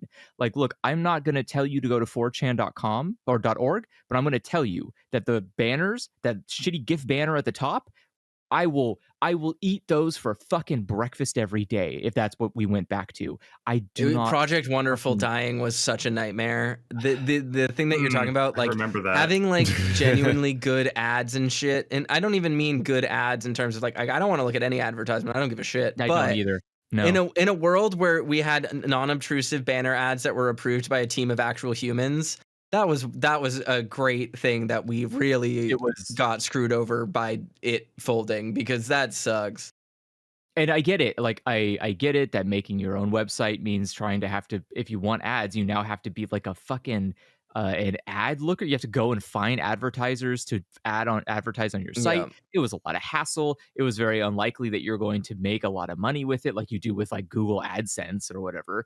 But, and this is the big one, it made your website not a fucking shit show to go to. Like I didn't care about going to your website if it had a banner ad at the top for fucking Play-Doh or whatever. Now, if I so much as fucking see a black box load on your screen, I am nuking your website from orbit. I'm calling the president and I'm getting the fucking police involved. Like I don't want to see a visual, an audible, a moving ad anywhere on the internet.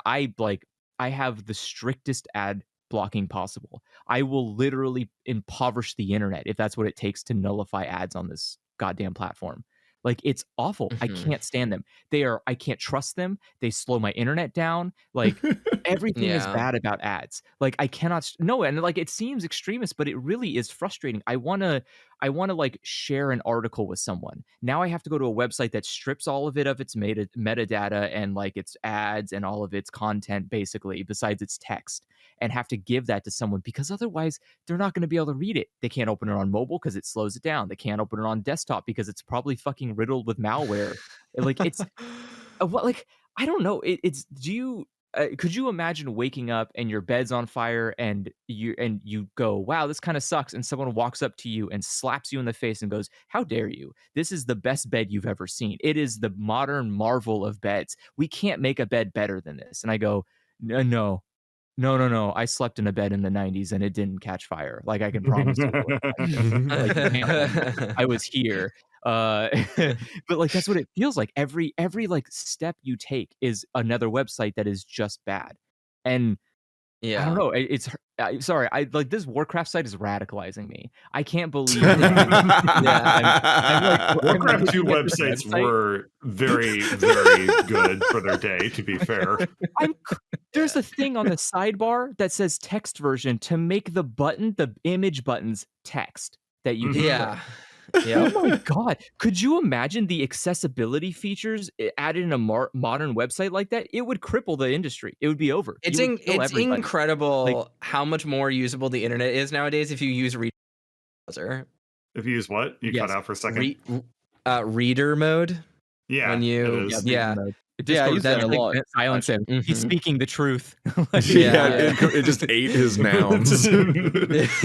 Discord doesn't want you to. This is the secret that Discord doesn't want you to hear.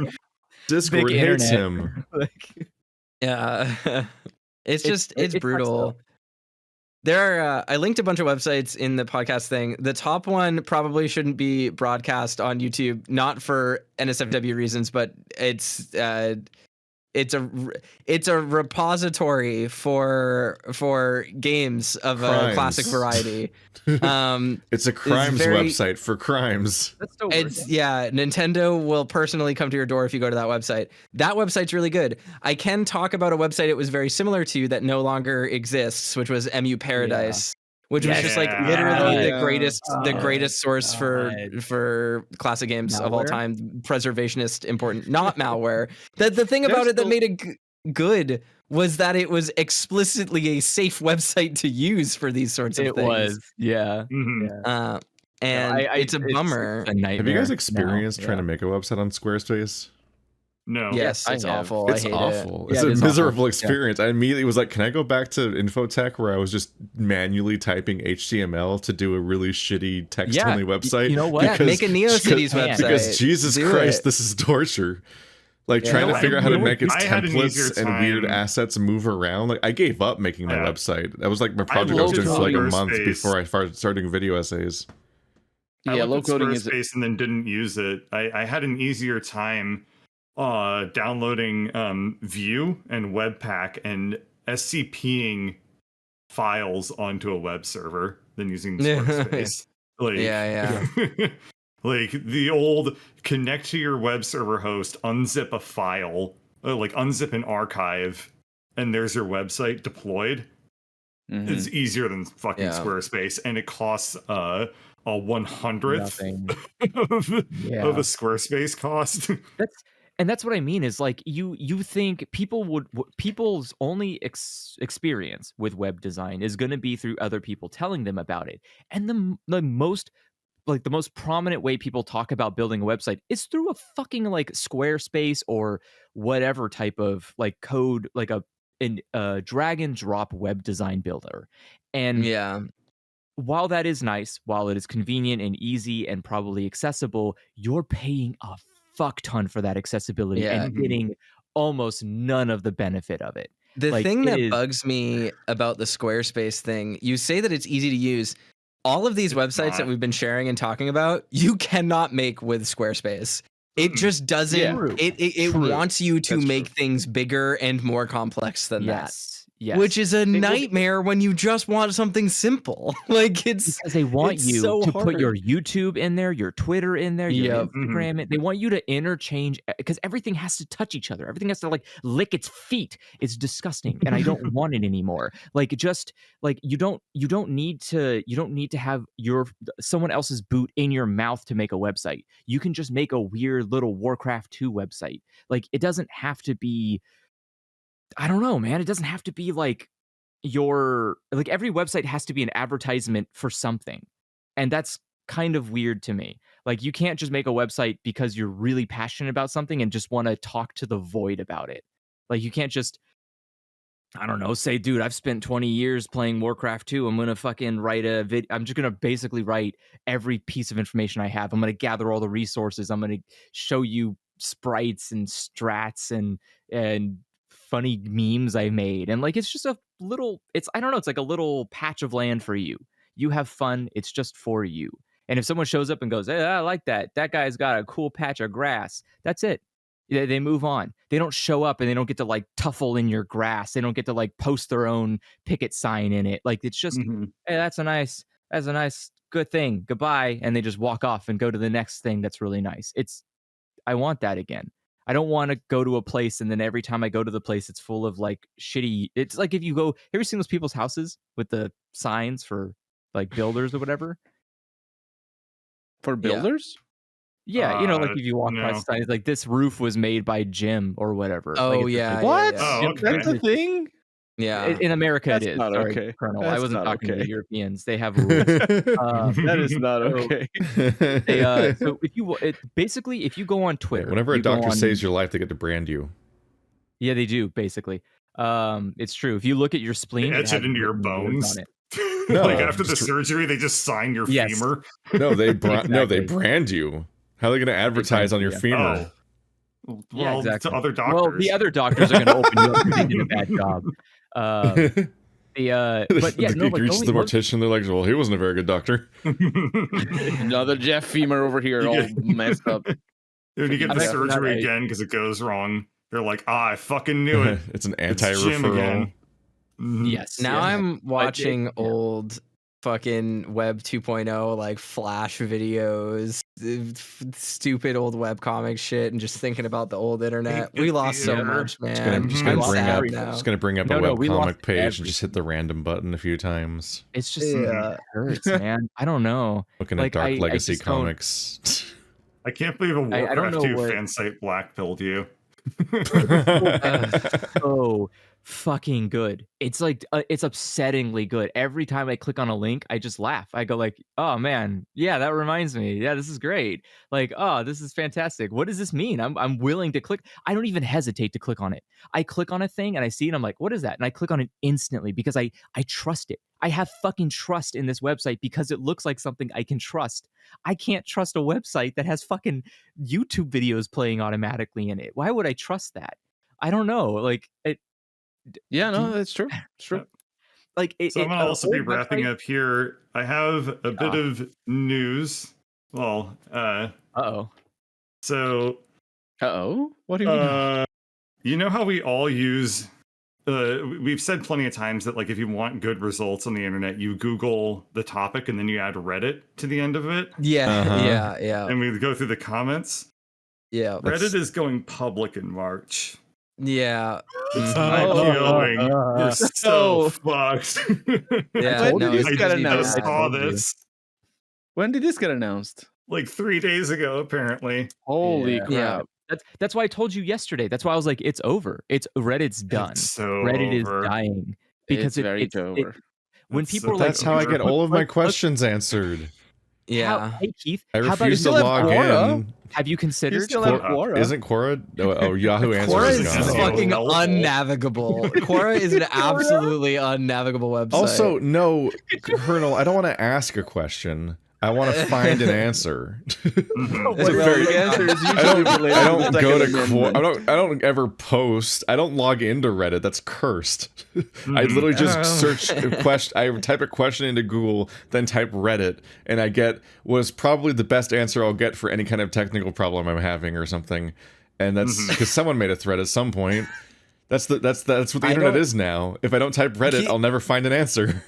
Keith just said like the most profound thing I've like literally ever heard in my life, which is I don't want to ask a question. I want to find an answer. Yeah. That is absolutely bananas to say. Yeah. It's completely correct. That's the most correct thing I've ever said. It is. It's incredibly enlightening. It's fantastic. I feel fulfilled and nourished by that. I didn't come to the internet to ask questions. The answers are there already.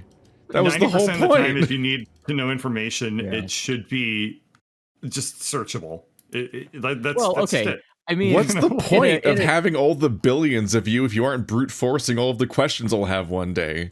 You are my million monkeys with typewriters.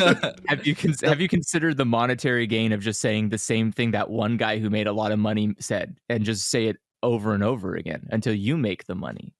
The last topic I want to get into really quickly is just the concept of like tags and taxonomy and searching.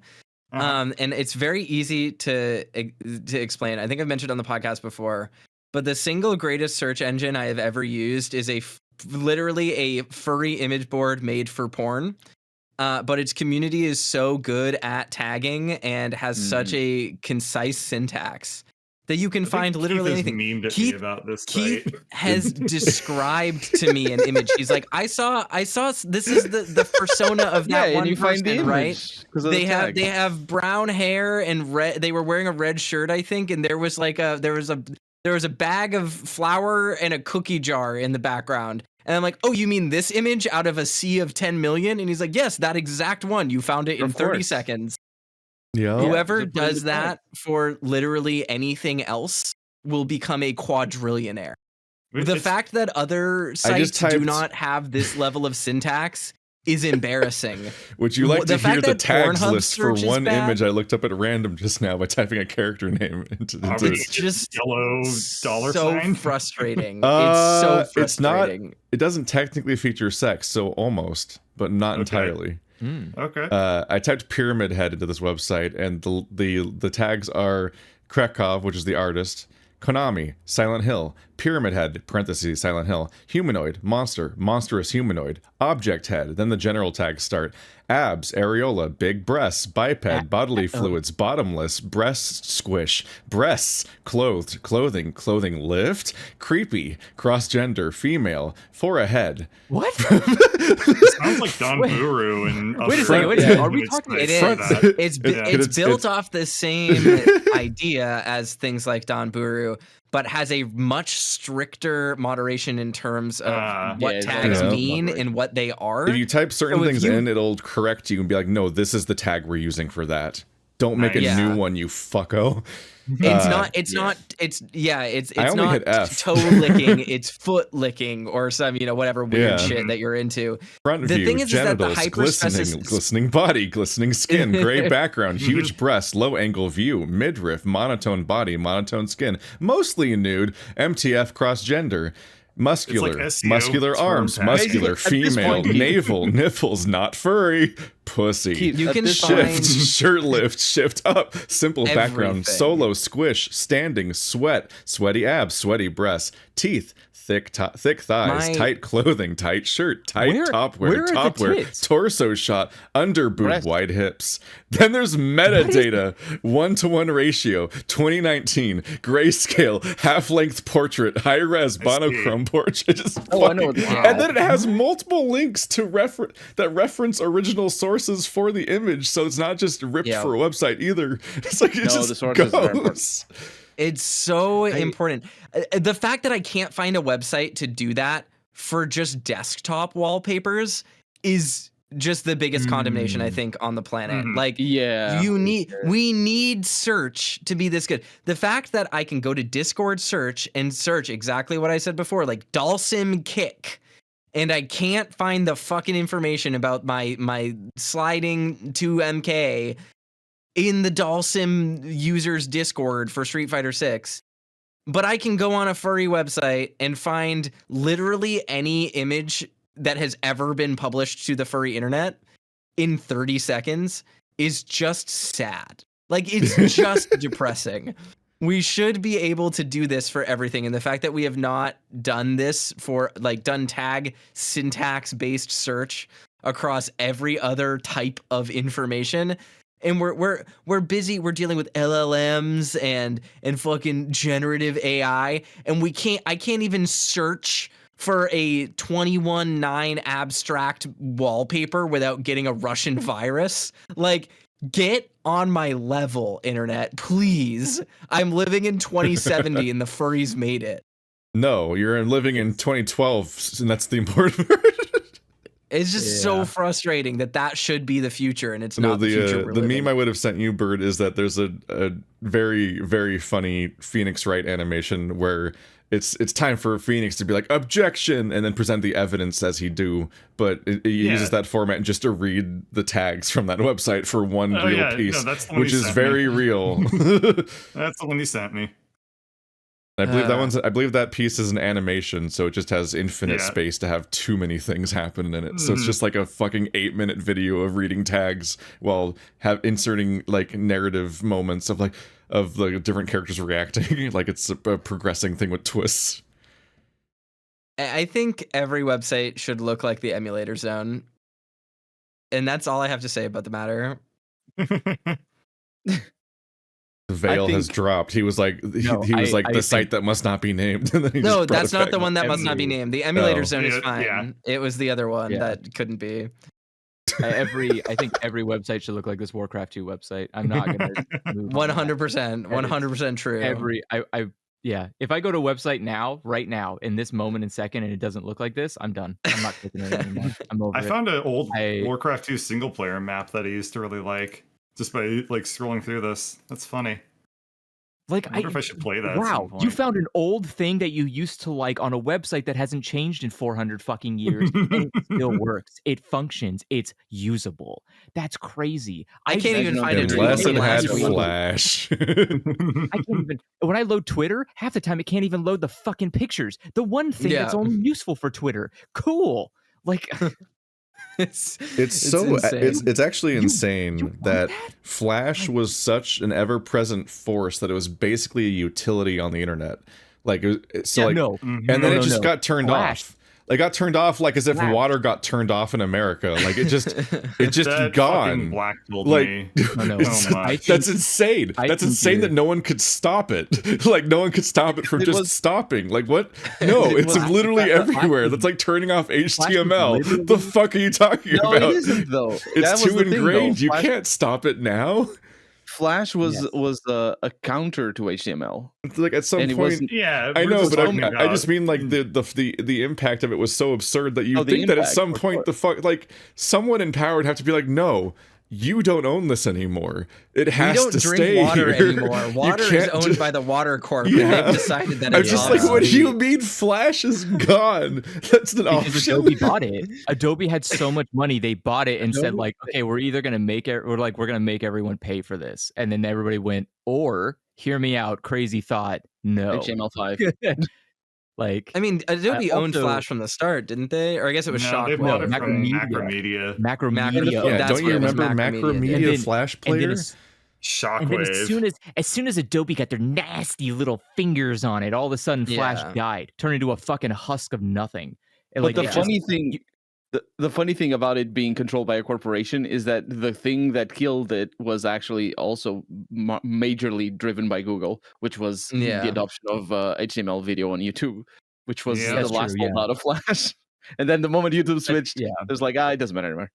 Then HTML5 killed Flash, which it rightfully should have, because Flash should have the website in the long term. Flash should have never existed. It was a fucking nightmare. It was great as an animation platform. I loved every Newgrounds video, but I swear to fucking God, every time I open a website and it had 16 minutes of Flash fucking loader that you had to wait to load. Remember the era of waiting for a website to load, waiting for their open page to load? Yeah. Oh, I have nostalgia. That's better than it is loading page. Like, God fucking getting jump scared by a MySpace song a full minute after you started using the website because it just suddenly happened. Yeah. You had to bookmark index, like the real index page, like so you have to watch the fucking intro every time.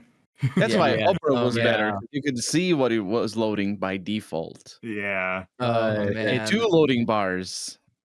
Thinking about Legendary Frog and Mortis Land and all these old webcomic sites and stuff like that. These Flash sites. Shit. There's a whole economy there that kids nowadays that just don't even know anything about. Hyperlinking. You laugh. You kids laugh at your Homestruck. Oh my God, we had Homestar Runner. We had Homestar Runner, baby. Image replacements to punish people for hyperlinking images into forums. Anti-hut linking tech. Yeah, that stuff was good. That was the first time I encountered what is it? Is it Goatsy or something? There's something. Oh, no. There is a spread asshole image that is famous, and my first encounter with it was somebody tried to link an image on a gaming forum, and they're like, "It's like you think hyperlinking is cool? Look what it did to my asshole," and I'm like. Yeah, we used to call that hut linking because it was like stealing something off of someone else's domain. It'll then they're the one that has to deal with like the costs, hosting costs. So they'd have to try to punish it. Yeah, this is why stuff like PhotoBucket and stuff came into existence with the market. Image Shack with this little Photo frog. Bucket. Oh man, PhotoBucket just died. And all that's gone.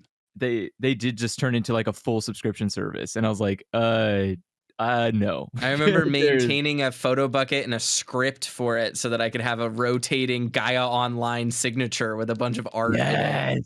Yes. Yeah. And the signatures were like 100 by 13 or something pixels. And the lines going through it. And like I think it was a little bit higher. They maximized it so that you could eventually have 500 by 500 pixels, and everyone was like, "Oh my god, this is amazing!" But then that meant every single post had a gigantic image underneath it. Yeah. I will say that last time we had a podcast like this, there was someone in the comments that said like, I'm inherently suspicious of anybody who romanticizes the old internet because it was full of Nazis and stuff like that. There are more Nazis now, and they have more reach. Yeah, the Nazis they have algorithmic pull. They recruit dramatically. actively. It's worse than ever. The old internet did have. The thing is that the old internet did have stuff like that. It's just it was so segmented. That was the beauty of it, is that we all lived on tiny islands, and we could take our boats to little other islands. And the cool thing about it, we would go back. You could just leave, and that was great. The Nazis didn't live on the centralized platform. They lived in their little haven that would get de-hosted when you reported it to their ISP. Exactly, it was fine. It's very difficult to explain, but right now, or back in the day, your neighbor on the internet wasn't a Nazi. Today, if you go on any website, doesn't matter what, I'm not even pretend like it isn't. It doesn't matter. Yeah, social media website, your next door neighbor is a Nazi. You will look and see somebody who is extremist in some kind of way that is either racist, homophobic, or both. And like that's not what. And half of the half of these algorithmic websites are literally monetarily incentivized to show you the person that will that says hate speech at you because they want you to be angry. That's their job. It used to be that, it used to be that, yes, there was like when there was no platforms, there was like a billion micro websites where people could get away with anything they wanted to for the most part. So there were much more extremely upsetting sites as a result. But also everyone could just do whatever they wanted, and there was nothing leading you to the upsetting sites. Whereas now, it's the same people just trying to get away with upsetting shit as best they can on those platforms, and being more successful at it now. It's definitely worse. A less radical example of this is just that back in the day, I used websites and only saw content I was interested in. Period. Because I only went to websites I wanted to see. There was never a moment in my life where someone posted, here's a gigantic thing about cars and the car show I'm going to and how to fix cars. And I didn't need to scroll past it because I wasn't there. That's fine. It just wasn't a problem. Nowadays, I look at a Twitter timeline. I even look at Blue Sky, which isn't algorithmic. It's chronological. And it's still just puking every other thing every other person is putting on us because we have decided to centralize everything. So I am forced sometimes. I'm going to be honest. I don't have anyone here on this podcast muted on Blue Sky, but I have a lot of actual people I like to hang out with muted on Blue Sky because I just don't want to see everything they post. I just don't want to see it. I don't need to see their bad takes. I don't need to see someone's shitty opinions about movies. Like, the people can just be wrong and it's okay. I don't need the centralized platform to show me every single thought someone has.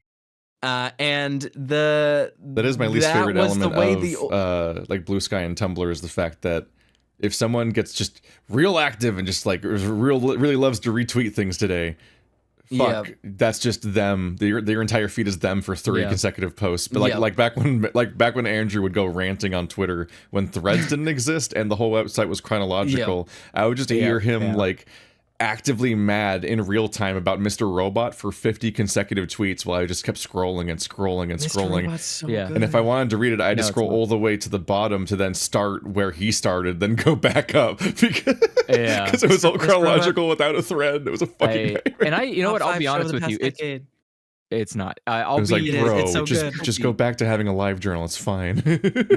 No, because I locked it and hid it away in a vault. Yes, I found my live journal recently and was like, this is getting deleted from the right. It's posted on. I gotta go have lunch.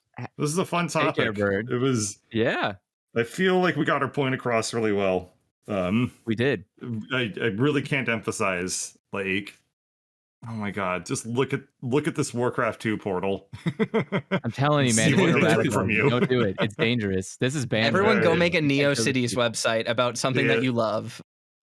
Yes, I don't know. It's just our avatars are growing larger. I just want to. I don't know. I want to, again. I wish I could distill what the old internet was like. It's not. This isn't like a let's make the internet great again. There is definitely a lot of improvements the internet could have. Yeah. Like HTML5 is beneficial. It just is being used badly. Like that's the thing with a lot of stuff, is that it's not that progress is bad. I don't want to go backwards. I want people to take the tools that we have to make better content like in the past. Like just make those old Warcraft 2 websites, but now they load faster. But like I didn't want HTML5 as an excuse for you to add ads in every single section of it. I didn't want you to use HTML5 to make, like, I don't know, it's websites that are going to make my GPU catch fire. Like, I don't need that shit. Just make useful websites for people and yourself, mostly for yourself. Make websites for you, because if you make a website that you like, just like content, just like anything, if you make a website that you like, people will come and want to go onto that website. But if everyone has to be aggregated to it by a fucking computer, no one will know you exist. No one will find you. Yeah. You can't make something for everyone. If you make something for everyone, and that just sucks. Yeah. I don't know. You cut out. If you make something for everyone, what? You make something for no one. That's the problem. Yeah. Like you can't you remove every single aspect of something to make it servable to everyone. It's why I really hate it's a term you hear in like new app design a lot, where they're like, this is web design for humans. And it's like, what they actually mean by that is like, this is for the lowest common denominator, because we don't want anyone to be experts in anything, and we don't want people to learn anything. And it should cater to their lowest base interest, which makes it basically useless as a tool. This is like the biggest trend in the inshitification of web design and app design and technology design in general. Yeah. And it's just like, you need to, at a certain point, we need to accept that sometimes things take skill, and we should be cultivating skill. We should not be trying to lower that skill floor. Because sometimes learning how to do things, like we're all romanticizing the way old websites used to be. The caveat of this is that there was a barrier of entry to the internet, and you did need to learn how to use it and learn how to navigate it. But guess what, motherfuckers? Now we know how to find things, and we know how to use the internet. And sure, it takes more than 2.0 microseconds and half a to get to a website that we're interested in. We have a higher hit rate finding useful things that aren't misinformation than every other person that you can think about, right? So it's very, very important to not sacrifice the foundational stability and the usefulness of things just for the sort of vapid, like, pie in the sky capitalist goal of having 100% saturated accessibility just for the purposes of monetizing people. Like, it's not useful. It's not good. Sorry to say, learn to use a computer, and then the computer will be better. That's like, we need to design around that. We need to stop designing around trying to get your grandma to be able to make a website. Like, it's just, this is a problem. The thing is, this is a problem that has been sort of, I remember that's actually one of the first things I saw. The first things that made me think that I saw on the internet was somebody ranting about precisely the problem that you're talking about, which is back in the day, people had to, if you wanted to connect to the internet, you needed to understand what almost you needed to understand the infrastructure of the internet, and you had to debug a bunch of stuff, and like there was a very big barrier to access, and obviously, you know, the barrier by itself is not the point. The point is what that barrier fosters, and how can we solve the lack of that in these days. And this was I started using the internet properly in 2004. So this was a while back, but it wasn't that far back. But ever since then, people have been worrying about this, and it just hasn't. It has never gotten any better. And I think when I say better, I mean it has not. People are more at the mercy of the whims of the market than they ever were, and I think it's always going to get worse.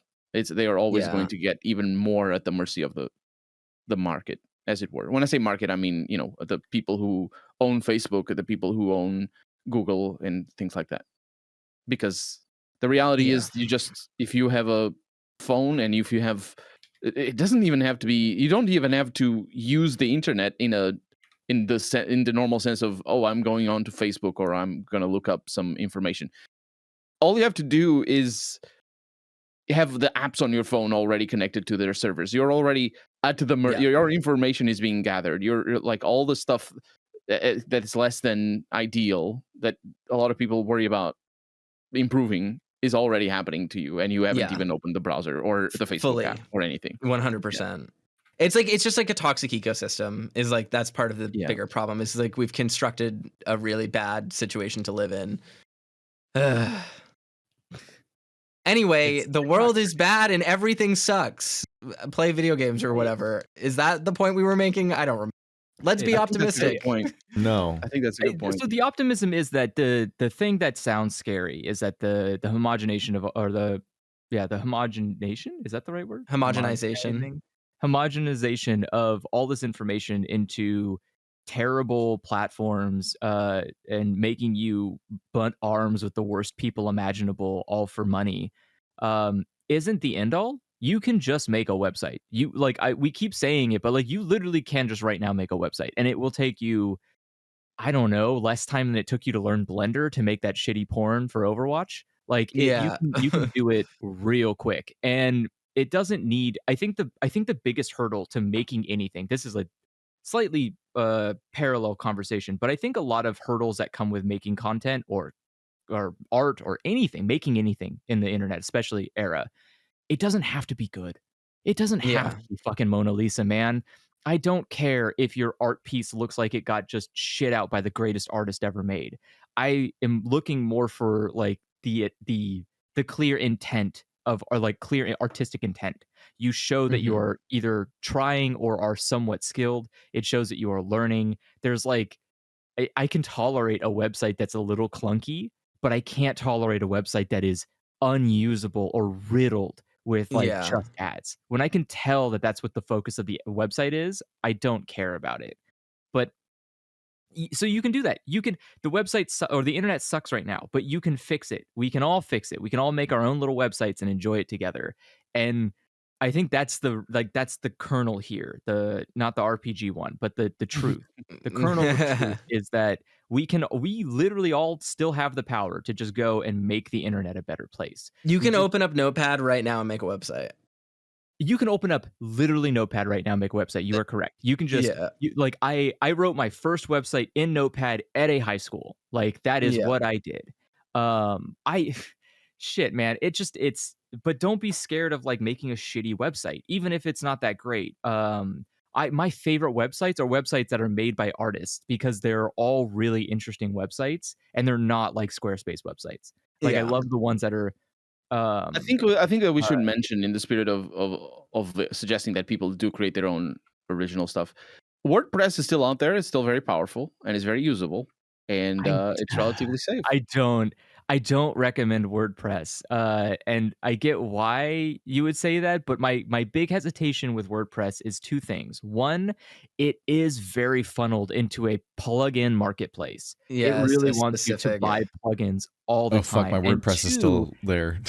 But you don't need to. You don't need to. And in fact, not doing that is better for your site, because you don't need to update them, so you can update everything properly. And my second problem is that WordPress is so ubiquitous that people are constantly breaking into them all the time, which means you constantly need to be updating WordPress to be secure. And I don't like that either. I do not like websites that you log into to maintain. Like, I'm not fucking around, everyone. Just make a NeoCities. Make a NeoCities page. NeoCities is so good. With him. Like, he is right. Toaster's fucking right here. Like, you need to go out there and make shitty HTML like websites. Yes, like, it's fun. Like, it's so fun making shitty HTML. Fun. It is funny. It is like you will be shocked by the amount of things you can do with a website that you've never seen before. When was the last time you've seen a fucking marquee on a website? That's a thing. You can just make my away screen on Twitch is a web page that one of Keith's mods made for me. That's HTML. My little bouncing marquee that like goes around my screen. That's an HTML file that I just play in a browser in Discord or in OBS. That's pretty good. I thought you were using the plugin. There's an OBS plugin that does exactly that. No, it's literally an HTML file Nox made for me that I just toggle a browser page on and it pulls it up using the HTML5 like old ass. This is actually introduced in like HTML 1 or 2, the marquee function to make an image bounce. Yeah. It's fantastic. Like that's the thing. The HTML has a lot of things that you probably have never seen before because they're not advertiser friendly. They do not work at pushing ads to you, so they are not used on websites. But there's a ton of creative shit you can do with HTML, and you can have some fun, unique, interesting websites that don't just look like the same goddamn landing page that I've seen for every fucking tech company. Please stop doing that. I don't want to infinitely scroll your webpage. I don't want to do that. I could talk for 1,000 years about how much I hate infinite scroll. I hate fucking infinite scroll. I'm scared. I remembered my WordPress. Good job. One of the worst. Time to publish that on the Knoll Playing Games Patreon so that you can read all of Keith's old posts. The funniest thing to me is that like one of the most recent posts on it is from 2013. It says then and now 2 years of Let's Plays. Like it's looking back on my what at the time felt like a long time of making videos, but now it's like what the fuck are you talking about? That's just like the toaster era in duration now. Like what? Yeah. I got a year in, baby. Yeah, let's go. It just says I started a Let's Play channel 2 years ago with a friend of mine. We had no idea what we were doing. Hell, I didn't even know a Let's Play was a thing at the time. I just figured making videos about games would be fun, and then found out apparently it's a whole thing that people already do. Fast forward 2 years, and we still have no idea what we're doing, but now we have better recording equipment, so that's cool. I guess I'm just feeling nostalgic today. The sad games is the channel has gone through a ton of changes over that span of time. Wow, so many changes. But our through line is Xbox Live Indie Games. Our very first videos were XBLIG trials. We've done plenty more along the way, and we even just uploaded a new one this week. With everything we do, it seems like one type of content it's the one type of content that consistently does well, and we'll be sad to see this mess of a marketplace die down as Xbox One takes over. Just like fucking 2013 ass me looking back at my long history of Let's Playing when we had 10 viewers and who'd done it for less than 2 years. Yeah, I'm telling you, make an update now. Make a new post and be like, been 13 years. Kill me. I like Sup WordPress. It's your boy Keith Ballard. Let's go. So here's the thing: is that like one of the most cathartic feelings I had at like the worst parts of like the worst moments of my life was making a website. Like I made a blog and then used that blog, and like just the act of making that thing, even if it wasn't very good, was just it was good. It was nice to do that. It felt good to just sit there and make a thing, and even if it's just for you, right? Even if it's just a shitty little website as a monument for yourself to only, that's still better than making a post on Twitter. Like no matter what, like that's true. Even if you've made the shittiest website imaginable, it's still better content than loading the front page of Twitter. And like that's, I don't know. I think that's the big lesson to take away is that social media websites are not where good content is. You're not finding good stuff on Twitter, on Facebook, on Tumblr, on whatever. All the good content is hiding. Like this fucking Distant Skies NeoCities page. Like this is content. This is quality, actual effort, high production value shit. Like it looks silly. It's just sprite pictures and a static. But it looks like it has a theme. It's an idea, right? Like come to fruition, which is so cohesive. It's smooth. It's like it's organized. It feels like interactive to go to. You click on spells and it has the icons for all the spells.